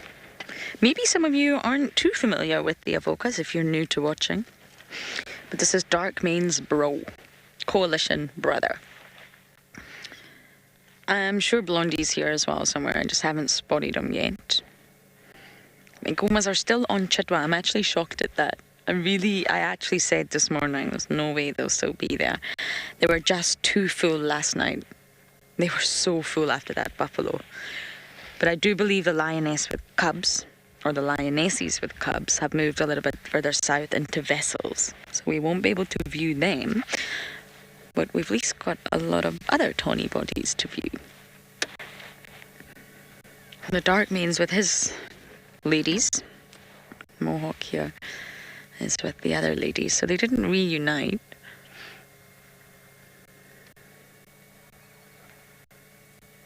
And the smell is awful. It smells like lion scat and carcass mixed in together. which is not so delightful. But wow, Nkahuma, you're really spoiling us. I feel like the theme of today is lions.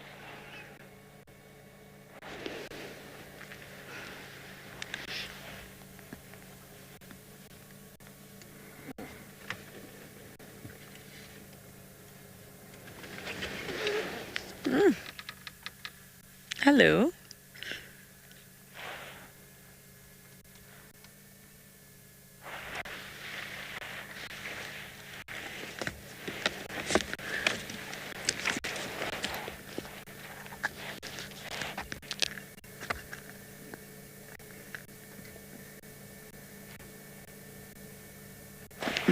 Not so easy to identify when they go flat, are they? I just got my binos out. There's lots of sabaros here. They extend all the way past this thicket. And this buffalo thorn. But when lions go flat like this, I must say it becomes notoriously difficult to actually ID who is who. So the cubs are really moving now.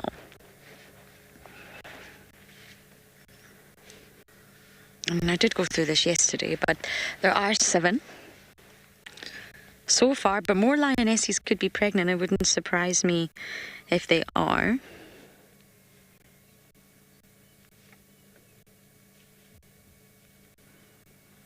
But all 7 belong to different litters. So the 3 oldest of the new cubs are said to belong to Ridge-Nose's daughter. Ridge-Nose was the first one to give birth in 2019 to the 2 boys. One I saw yesterday who's looking amazing. He could possibly be here.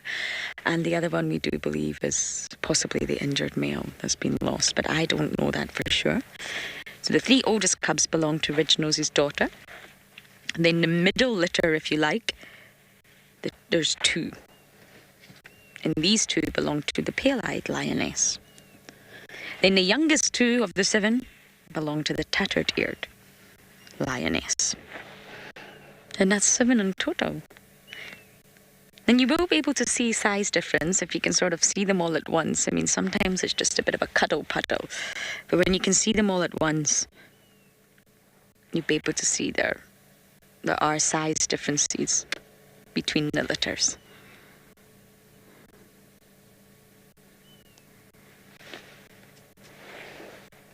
It's nice to see the boys, so. Mohawk's limping. Katie, you're saying we've been spoiled. Absolutely. I've been spoiled this entire stint. There's been a few quiet drives, but those drives force you to focus on other things. And this entire stint has been possibly the best in my 3 years, almost 3 years here. Not quite 3 years. And seeing the Nkahuma cubbies was such a shock. Rexon had radioed me, there's tracks, do you want to help me work it together? So he sent me in one direction, he went in the other direction, and we knew that we were tracking lions, most likely the Nkahumas, because they came from the south. They were on Cheetah Plains the day before. And I was so unbelievably shocked when he said the cubs are here. And they were on Juma. Okay, not very deep into Juma.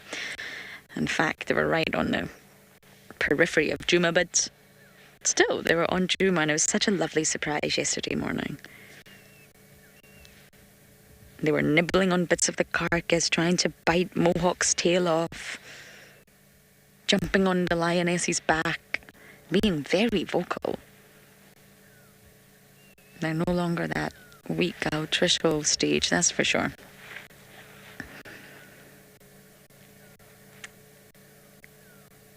But I mean, the Nkahumas, we get asked a lot, are they going to fight? Are they going to reunite? No, they're just 2 separate prides, just like Calamba and Shadulu.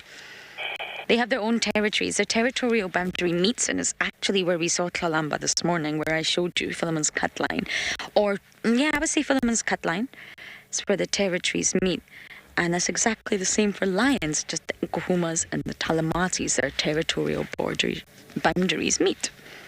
So we're going to sit here for a little while, and we're going to send you guys to another live location.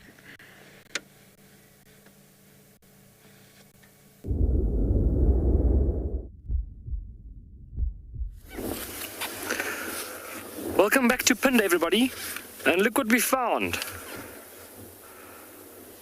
A hippo sunbasking, well, its top part in the water.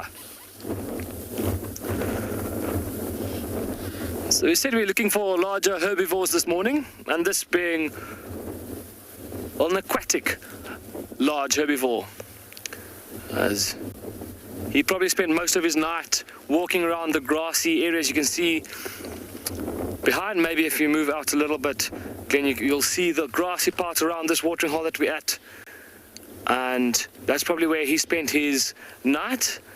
And now this morning he came back to this watering hole after a good night's feeding and now resting in the water. Not quite asleep though, he is slowly but surely moving up and down. Not too sure what he's up to this morning, but always nice being around water like this.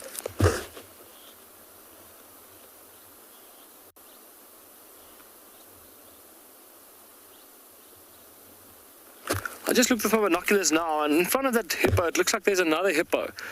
So I wonder if he's not maybe putting his legs on top of the other hippo, and it's just a form of them playing.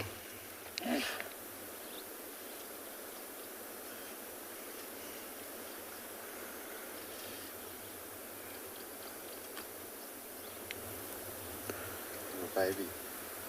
Oh, and look, it looks like there's a tiny little hippo just to the right of that hippo. A little baby hippo. It's just gone under the water. Maybe it's a little bit too deep there for the baby to stand. So every now and again it just jumps up from the bottom trying to breathe. Oh, you see, there's another one that just squirted out some water. There we go.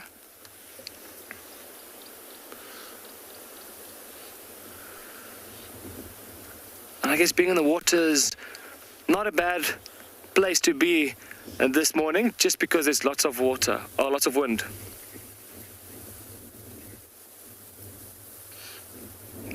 Thanks for the comment so much. Yes, hippos really are extremely interesting.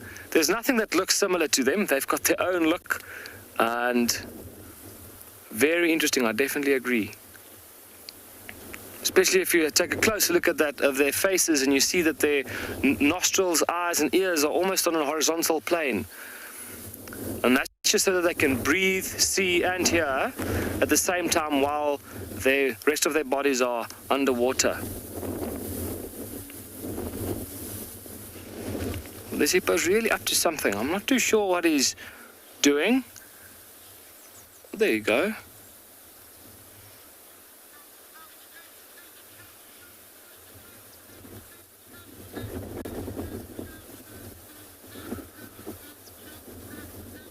Almost looks like he's trying to keep that other hippo underwater. But like I said, I think this is more a form of playing than anything else. There you can just see the tiny little hippo's head popping up just to the side of that hippo.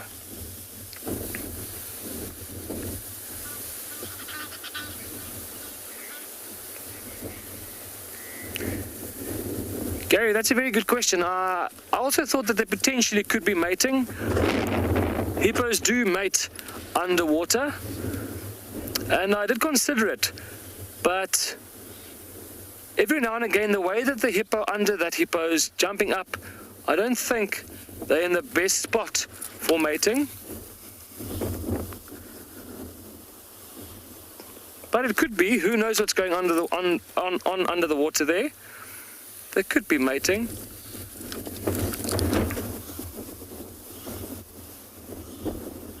Or at least maybe he's attempting to mate, and maybe she's not having any of it this morning, and she's basically trying to position herself away from that hippo, but he's keeping himself on top of her. But it does look like he's potentially wanting to mate. You can see how he's attempting to keep her down there, but with that baby being there, I think the one must be the mother of that baby, so I don't think she'll be ready to mate just as yet though. So that's why I'm saying I think he's only attempting to.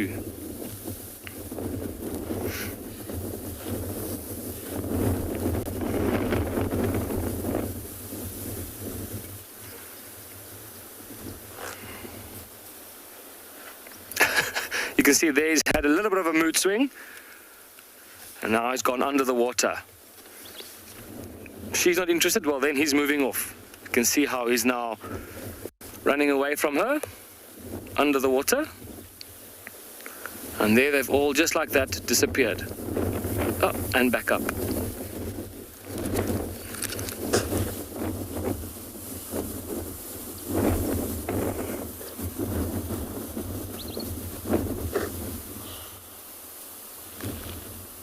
And then you can just see that baby's face again popped out. How cute is that? A tiny little hippo face.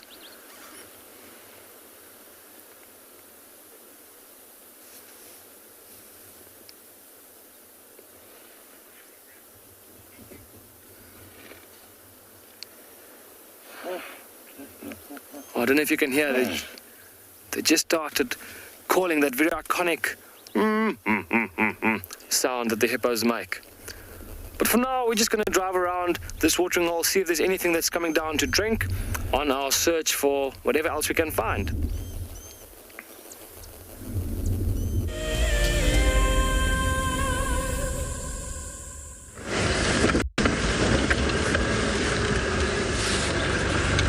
Welcome back with us.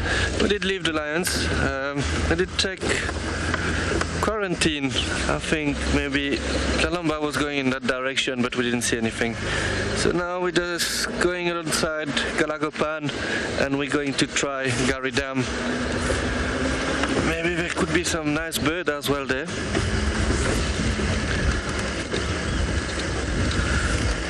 There's a little dip in front of us. I think I'm going to stop here for a while and just listen. We know that lately Ghana like this area.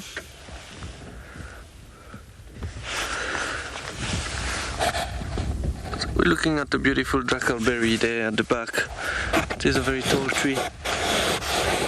It is beautiful to see leopards lying in a jackalberry.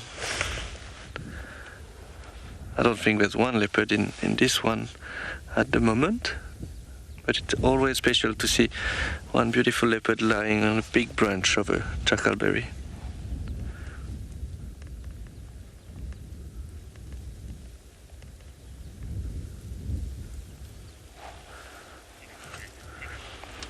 Looks like the wind is picking up a bit now.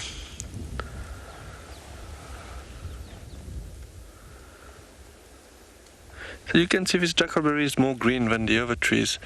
They're always found near riverbeds or dam, so they get water all year round and they will keep their leaves.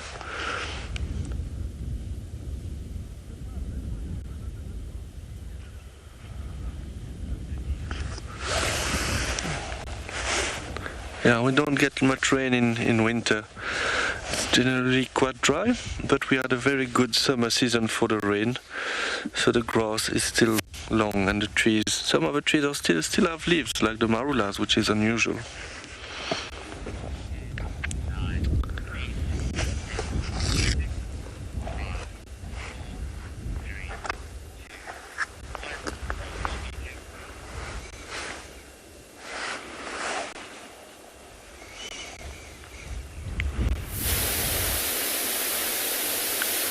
Good morning and welcome back to Bushwalk. At the moment we are looking at two of the common spikefawn species that we find in the Leopard region. One right over here is known as a common spikefawn, and we can identify it by deeply fissured bark, but it's also quite often covered with lichen, and it generally tends to be single-stemmed. When it does flower, the flowers actually doesn't smell so nice. If we compare it with a red spikefawn, which we have right over here, it generally has a smoother bark, dark green leaves, and when we also look at the spines, you'll notice that it's got red little tips, hence the name red spikefawn.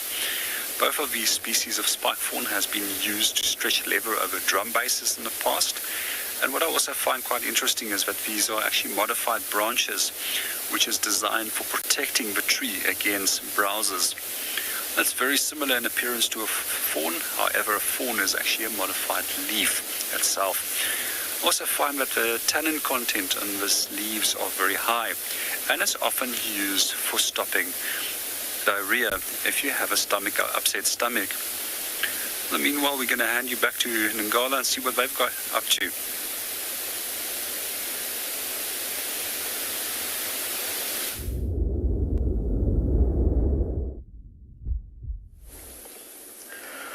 Alright, so if you guys look at that way that young lioness is laying down, you see how flat and straight down to the ground she has gone.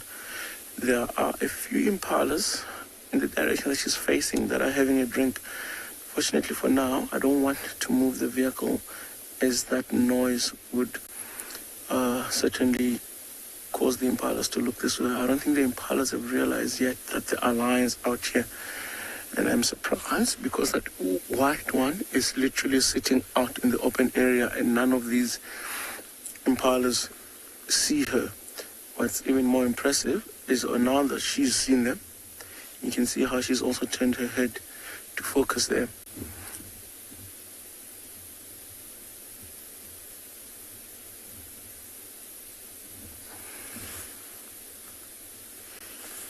See, two of these young ones have showed interest on these impalas, and the impalas don't seem to be sure at what's happening around them. Otherwise, when the impala starts to realize that that is actually a lion, you'll hear them making that alarming noise, and they start alarming that they have seen the predator. And for now, impalas look to be a bit jumpy, so we're going to sit here and wait and watch to see what could happen.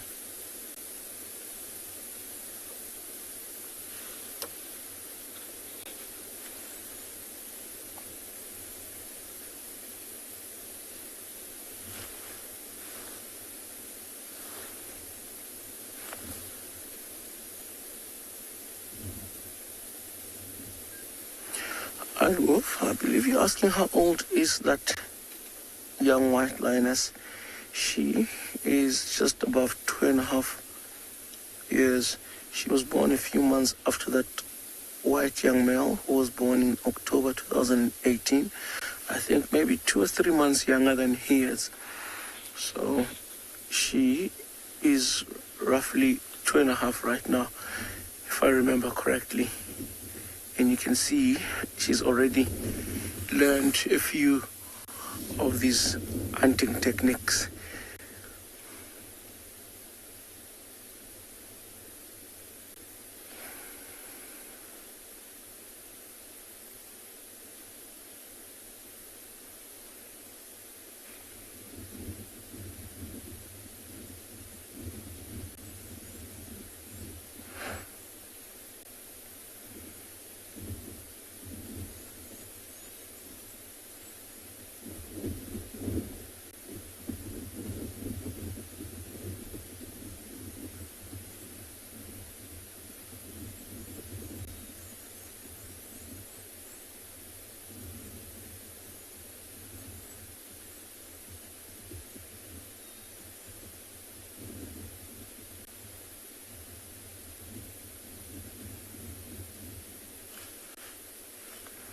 It's amazing how you would think, because she is bright white and with the sun lighting up on her, it will be easier for the impalas to get to see. But also because she's standing still, impalas aren't really sure if it is or not. I can see sometimes they have a look with doubt and they just jump and all that.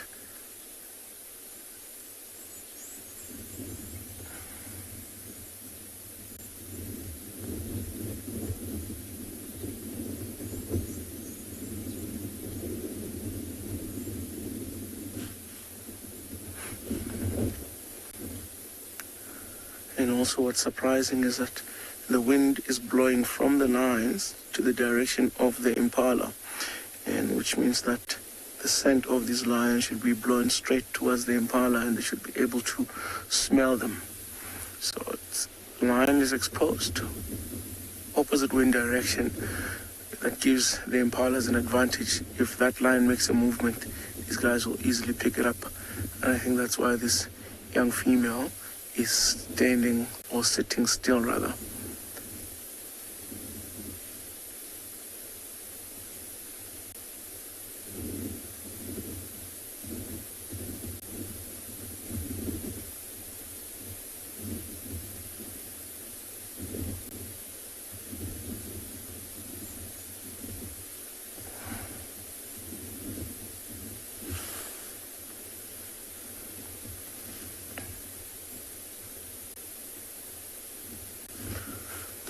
Rosemary, I agree. She is a beautiful young female.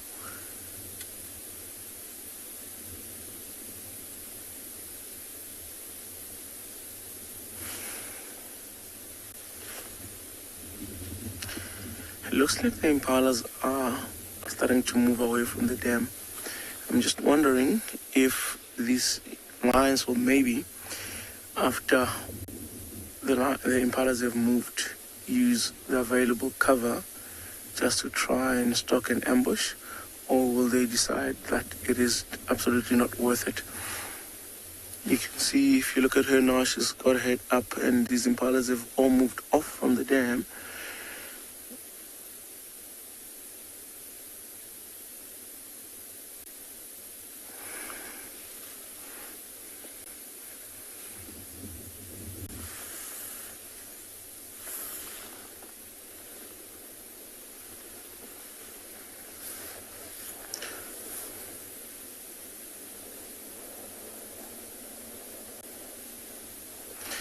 Who knows, maybe she was actually hoping that these impalas would move a little bit closer towards where she's lying down to come and have a drink. But it looks like the impalas have moved on. So, I guess that it is not them. It is not worth following these impalas.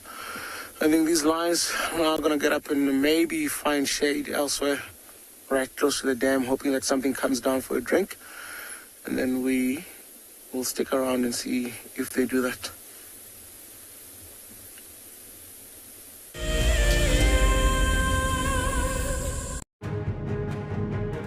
One thing that WildEarth strives to achieve is to connect kids with our natural world. One person who agrees with this is Kate, an 11-year-old girl who founded Kids Can Save Animals, to help inspire her generation to help mend the planet. Her motto is that kids may be young, but age does not define your impact. Kate is coming all the way from America to join us at Juma for a live safari. She wants to connect with all of the WildEarth kids, answer your questions, and help you understand that there are plenty of ways that you can make a difference regardless of your age. So join us on the 4th of August at 2:30 p.m. Central African Time for a very special kids safari. As one of the industry's best and Fagasa-endorsed training institutes, NJ Moorfield Guide College produces professional guides of exceptional caliber and gives students from around the world an incredible experience. NJ Moore offers courses to suit all types of interests. The full-length career course results in a Fagasa accredited qualification and the option of a 6-month internship at one of Moore Family Collection's luxury safari lodges. Shorter courses are a great introduction for those considering a career in field guiding or even a life-enriching experience in your gap year. With spaces still available in July, don't miss out on this fantastic opportunity to live your African dream.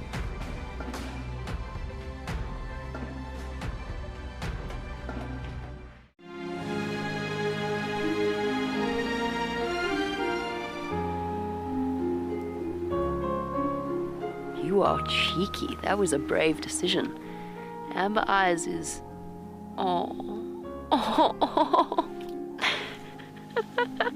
That is so magic.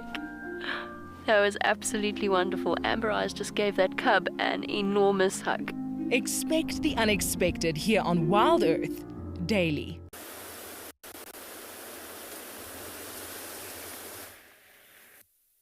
We've returned to the site of the buffalo kill, to quite a spectacular scene in front of us. I mean, vultures for days. And you can see right at the top, the one that's highest on that more sort of right branch is a hooded vulture. And then right below it, underneath, is a whiteback. The mixture of species here is, they're the most common species you find at sites, hooded and whiteback. Right next to Gwen's den, which is what we're about to check, I'm not entirely hyena, but we may see signs of the hyenas. And just here, Davi, are you able to see the carcass, or should we go a bit closer? Yeah. Let's go closer. I want to show you what remains, because a lot of people ask what gets eaten and what, there you go, what gets eaten and what doesn't, and there you go. Horns are left, horn boss, vertebra, jaw, or jaws, I think, and teeth. Really, that's it.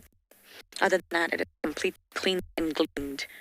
Not by the lions, that's the scavengers that come in and get it to this stage. Both vultures and hyenas. And it's just amazing, this tree on the left with all the vultures, that was where Davi and I had vultures the other day, and then 2 battaliers arrived, and I said, I think something's going on. And I was just a little bit suspicious, and then I looked around, and then I found in the belly. I just wonder if the Ngomas were possibly here, but their tracks were not. I'm not entirely sure. Look at this hooded vulture. You see that on the face? The hood. I think it's just a loose feather. A loose feather that's sort of covering part of the face here. The hooded vultures have got fantastic personalities for me. Is that just feathers or... Yeah, it is. Look at you.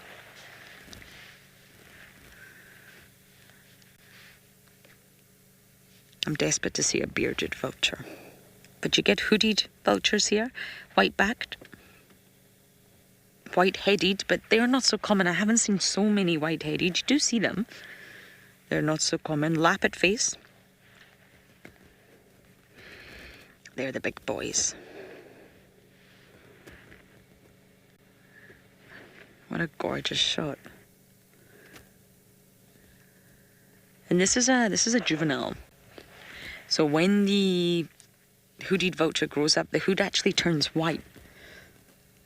So you can see here that hood is completely brown. It's very dark. This is a really young hooded vulture, an immature vulture. It's really easy to tell the difference between an adult and an immature, but I think this one's pretty young. Actually really pretty.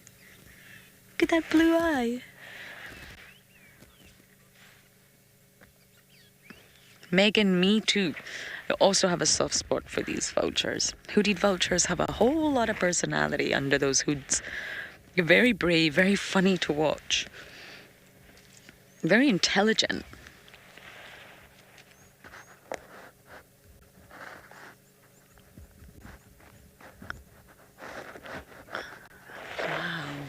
What spectacular views. And I just want to quickly show you, so this is definitely a juvenile, an immature one. Now Davi, if you go back to the tree with all the vultures, the hooded vulture on the left branch at the very top, that's a little bit older. It's still immature, the hood's still a little bit dark. The one at the very top that pops his head up. You see the hood's not completely white yet, but it's not as dark as the one we're looking at. So it's older than the one we're looking at, but it's still not classified as an adult. And then if you go to the next branch, the right branch, the hooded vulture that's right at the top, looks like an adult. Not entirely. The hood's still dark, but you can see it's completely different color, shape. You see that? That's an adult. Isn't that lovely? We've got the different stages of the hooded vulture.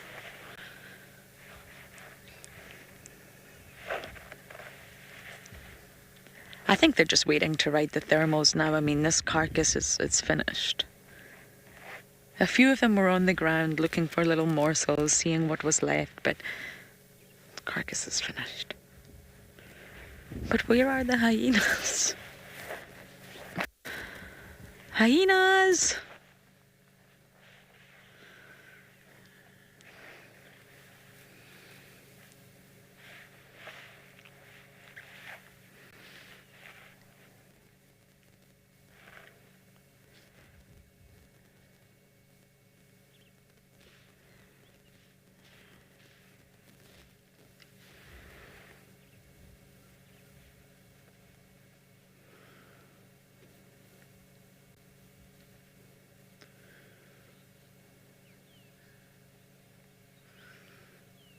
It's preening, the bird's way of grooming, or it's just having a good old itch.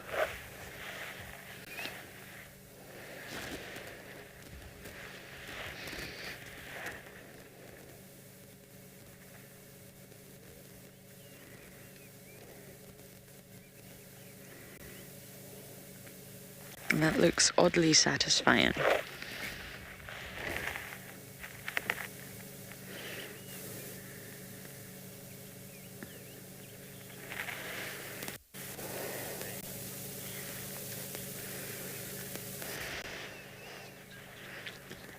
Tailor-made? No, we don't.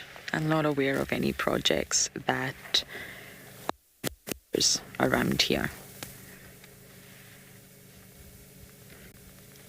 The vulture populations sort of have been in trouble.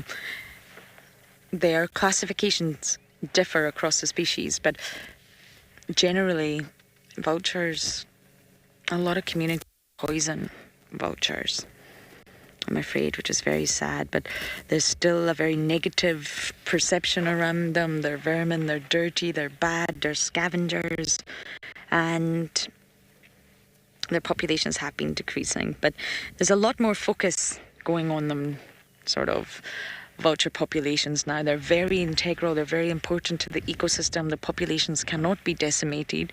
There's a lot more focus on vultures than there ever has been, but I'm not aware of any collared vultures in this area. You can put satellite tags on birds, and it's not... The special tags that they use in the Mara Raptor projects are fantastic. The amount of information you can get from these sort of tags is unbelievable. And it's not around the neck that you put them. It's normally, you can put small tags around legs, or that sort of shoulder area near the wing, you can put a tag. But I'm not sure of any projects in the Sabi Sands, at least.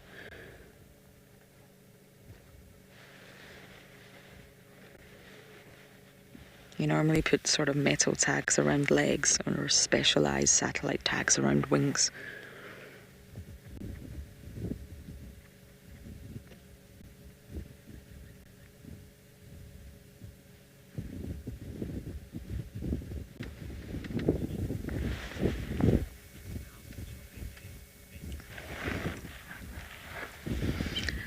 Wolf, it really does depend on how full they are. Vultures are known to store food in their crop, that little specialised pouch of the esophagus. So they can fill their tummies, but then they never know when their next meal is coming. So they're also known to fill up their crop and keep it for later. They're able to fill up this crop in a really short space of time. I think it's like 2 minutes, and it can be filled with 1.5 kg of carrion. And it can remain undigested in storage. So if they've had a big meal, they've got a lot of food from a carcass that's been left behind, fill up the tummies, fill up the crop, and then they can stay relatively undisturbed for a long time and just feast on the crop, not necessarily taken to the skies. But if they're hungry, of course, they're going to need to take to the skies, ride the thermals, and find food. Riding the thermals just facilitates low-energy flight. They're heavy birds, long wings. Flight is really energetically expensive. So by riding the thermals, they're said to save more than 3 times the amount of energy that they would use during normal flapping flight, which is why they wait for them. So it really depends on the scenario, but they're not airborne throughout the entire day. Definitely not as long as battaliers. So we're going to scratch around here for some hyenas, and we're going to send you guys over to Phinda.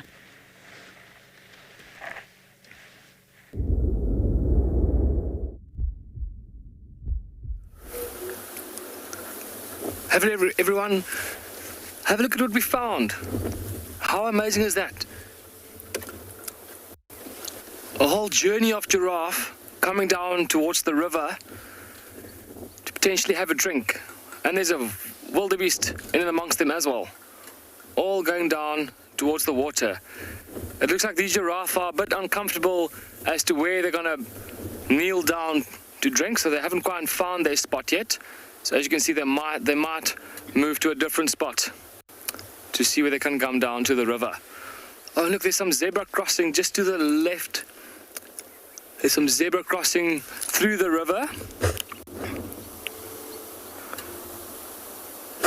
But how magnificent seeing all those long necks of those giraffes as well, walking through the bush.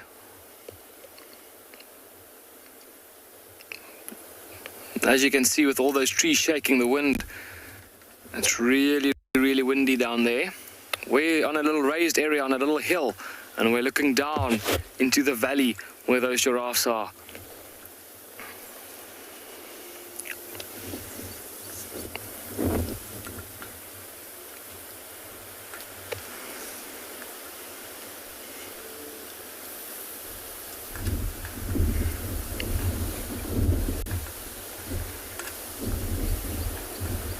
It's quite interesting that these giraffes have now moved away from the water. Joval, yes, it is absolutely marvelous. You're 100% right. It's stunning to see 3 different species in one shot. Wildebeest, giraffe and zebra around, congregating along the water side.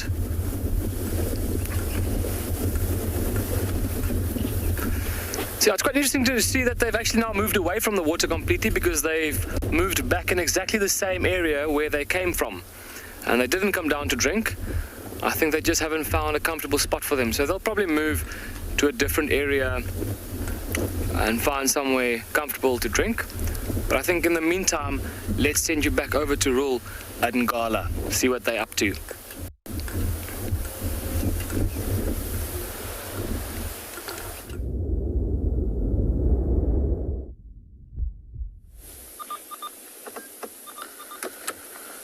All right, guys, if you remember, yesterday we were here in the evening just before the sun went down, and we had the Ngala female with her cubs, and I did say that there was a carcass in the area where they are, and luckily she had hoisted that impala carcass up the tree, and we just got here now. Unfortunately, she is literally up the tree standing on that carcass. So I don't see the youngsters yet, but I think we're going to be here for a few minutes, enjoy the sighting, and then leave. So hopefully while we're here, the youngsters will come down. She does have a full-grown impala carcass up there. It's quite spectacular to get to see a leopard up the tree. And I think it's one of those sightings that really define a leopard, because you know everybody knows leopards for climbing up trees and feeding up the trees, and to actually be fortunate enough to get to see one up the tree, because I can tell you guys, it doesn't always happen. Most of the time we actually find leopard on the ground, on the move, trying to hunt. So it's quite special to get to see a leopard up the tree and to see one with a carcass up the tree.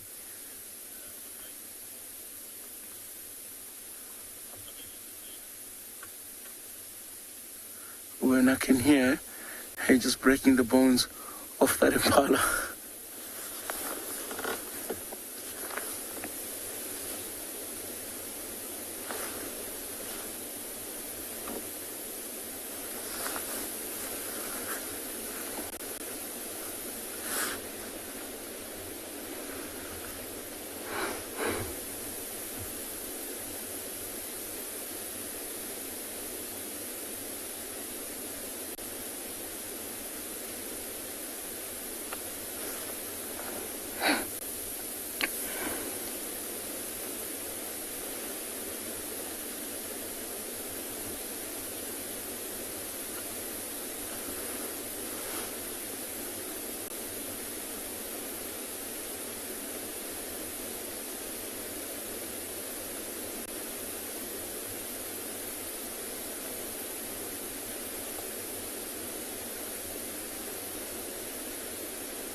It's funny she said that, horse lover, because literally as we got here with Gordon, the first comment we heard was how big and beautiful those eyes are.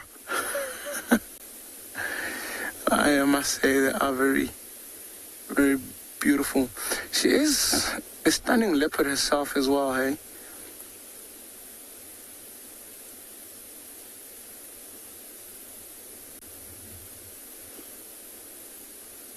I don't see any of her cubs up the tree. I think the cubs could be at the base of the tree, just maybe behind a thick bush somewhere, behind the grass. Like yesterday, we couldn't see them at first, and then eventually they came out. So hopefully, while we're here, we might be able to see one or two of them. If not, we'll come back this afternoon, spend a little bit more time with them and see if the cubs will come out for the camera and for you guys to get to see them.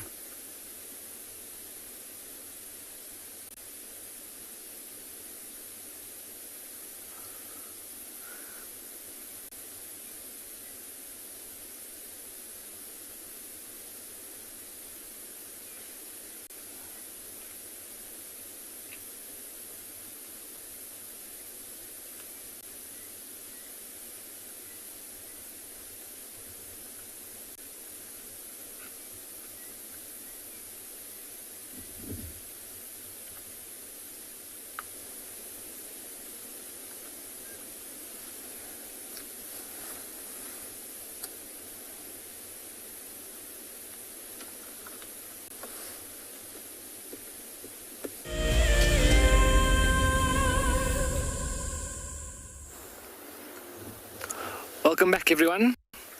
We haven't moved a muscle. It's still a beautiful, beautiful view. And it looks like those giraffes are slowly but surely heading back towards the river, this being the Minuana River. But for now, I'm gonna stay quiet and let's just enjoy this beautiful scenery of the giraffe coming down towards the river, potentially for a drink.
Welcome back with us. We are currently at Gary Dam.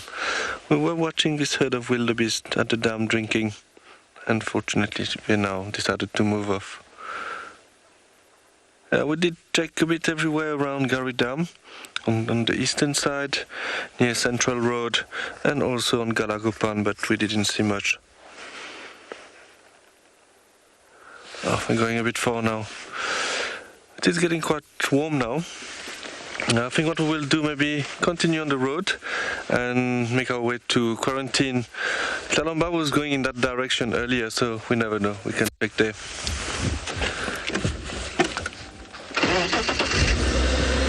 It's been a very good morning for lions, and so nice that we got some leopard in Ngala now.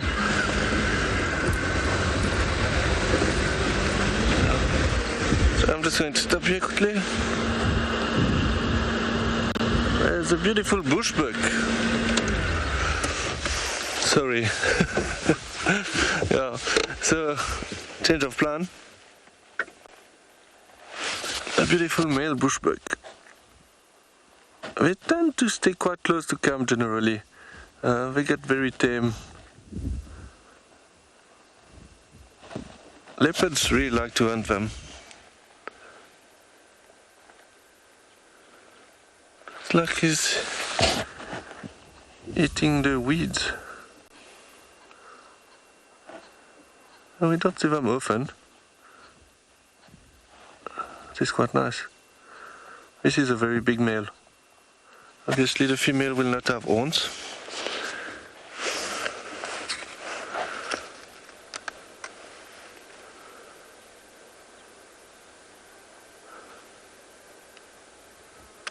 I really like bushbuck. It is also a very good animal to listen to for alarm calls. The alarm call is quite, I would not say the same, but quite similar to a kudu. So they do bark. It can sound a bit like a dog sometimes. But if they are doing alarm calls, you know that there is something around, a leopard or a lion.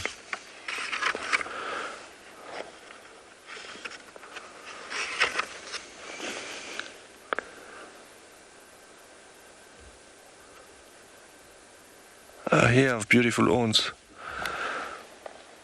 They are quite small antelopes. And these horns are very, well, not so sharp, but very thin at the end, so it can be quite dangerous.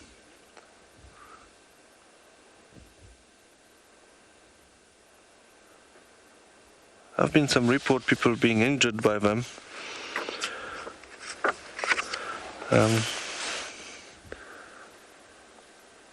But they're generally very relaxed, and you can even walk quite close to them sometimes. Tammy, you would like to know if their horns grow back if they broke? No, it would not. It will stay like that. The horns will still growing, but like if it broke completely at the bottom, it's not going to grow. But this one looked like it's a very big male. This is beautiful horns.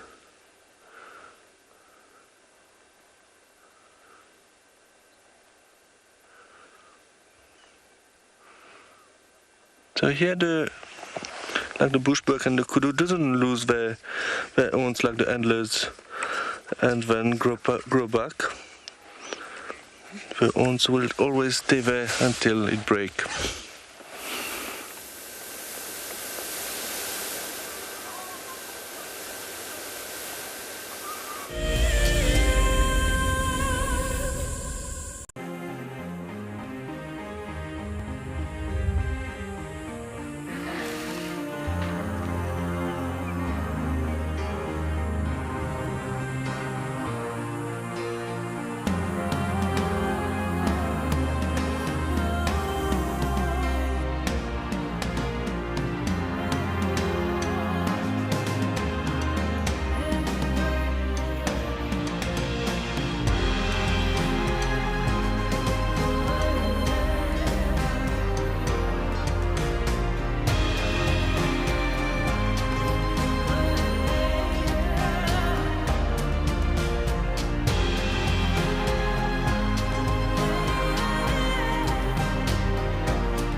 The Wildlife and Environment Society of South Africa, WESA, encourages people to care for the earth.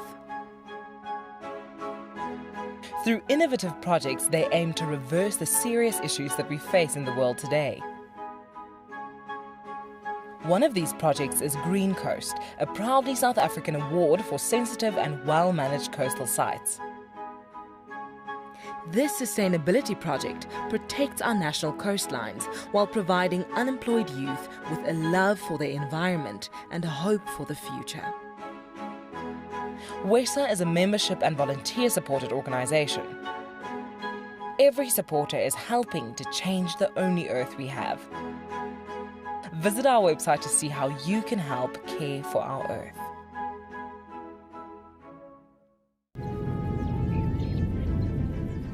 Oh, it's going to be in trouble now.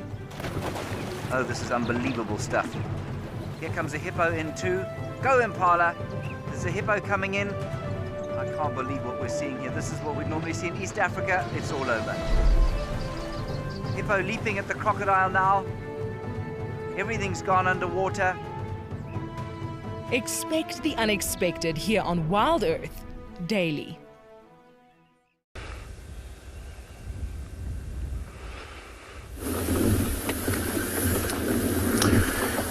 It has been a fantastic morning so far.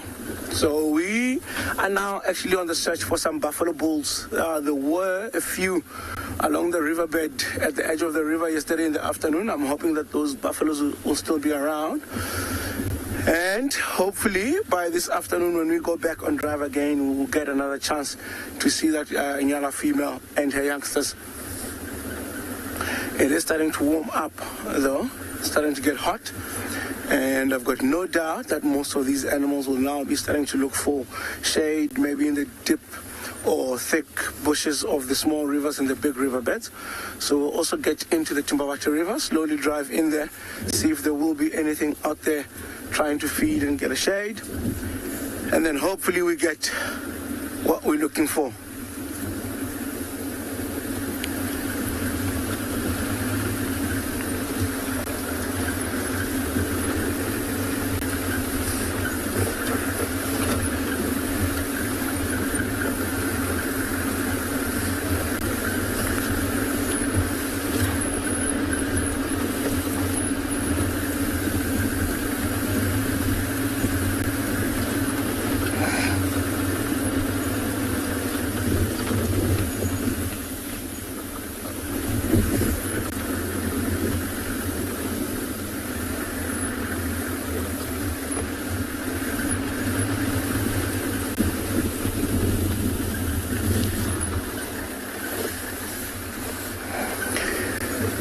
Hilary, this has been a very great drive. Surprisingly, it was just short, but I mean, it was very, very exciting. First to see the white lions out there with them trying to attempt a hunt, and to be able to see the Ngala female feeding on that carcass, I think was very spectacular. So let's see what else we can find. And in the thickets like this, maybe we might be lucky to find some Ngala or kudu or Bushbuck even. So hopefully we have that trend of luck for the whole morning.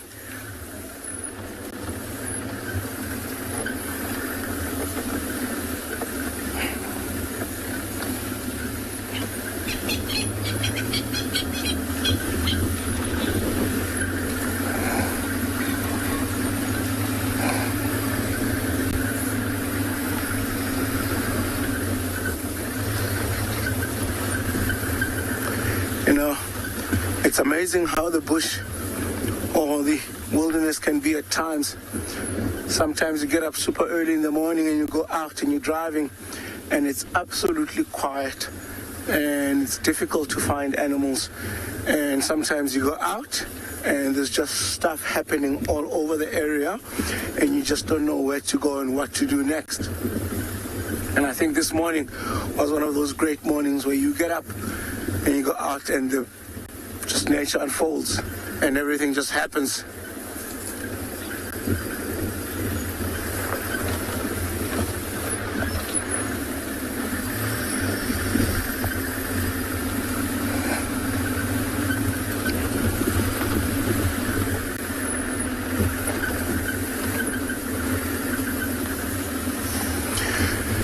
you're asking if the Ngala females, youngsters, sleep up the tree or on the ground.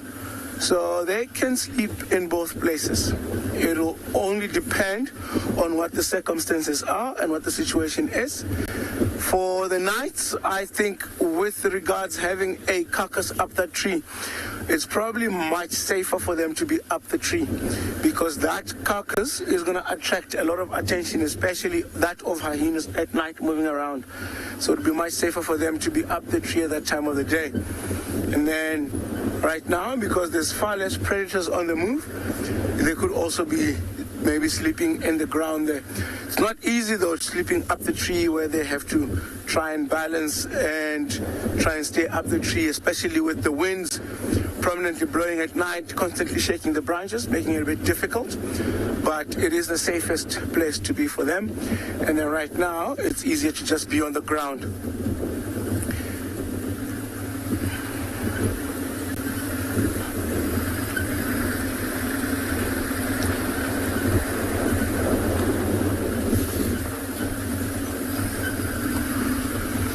All right, we'll keep checking what's out there, what else we can find for you guys, and then for the meanwhile, we'll send you guys over to Cedric.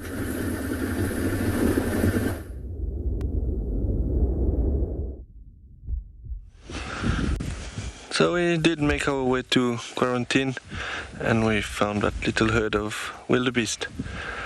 Yeah, we were hoping to look around here as well again. I know that Calamba, when she was not far from our lion sighting, she might have been moving in that direction. It will be worth it to check again this afternoon. It's getting quite warm, so I think the animals will start lying in the shade. Fortunately, the wind have picked up a bit as well. Might help the predators though this afternoon.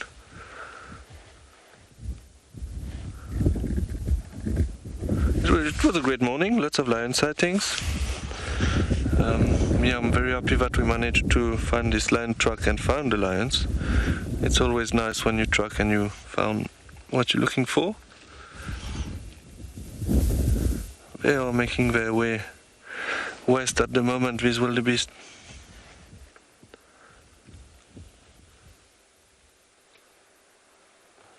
I found them quite beautiful. I like the color of their skin.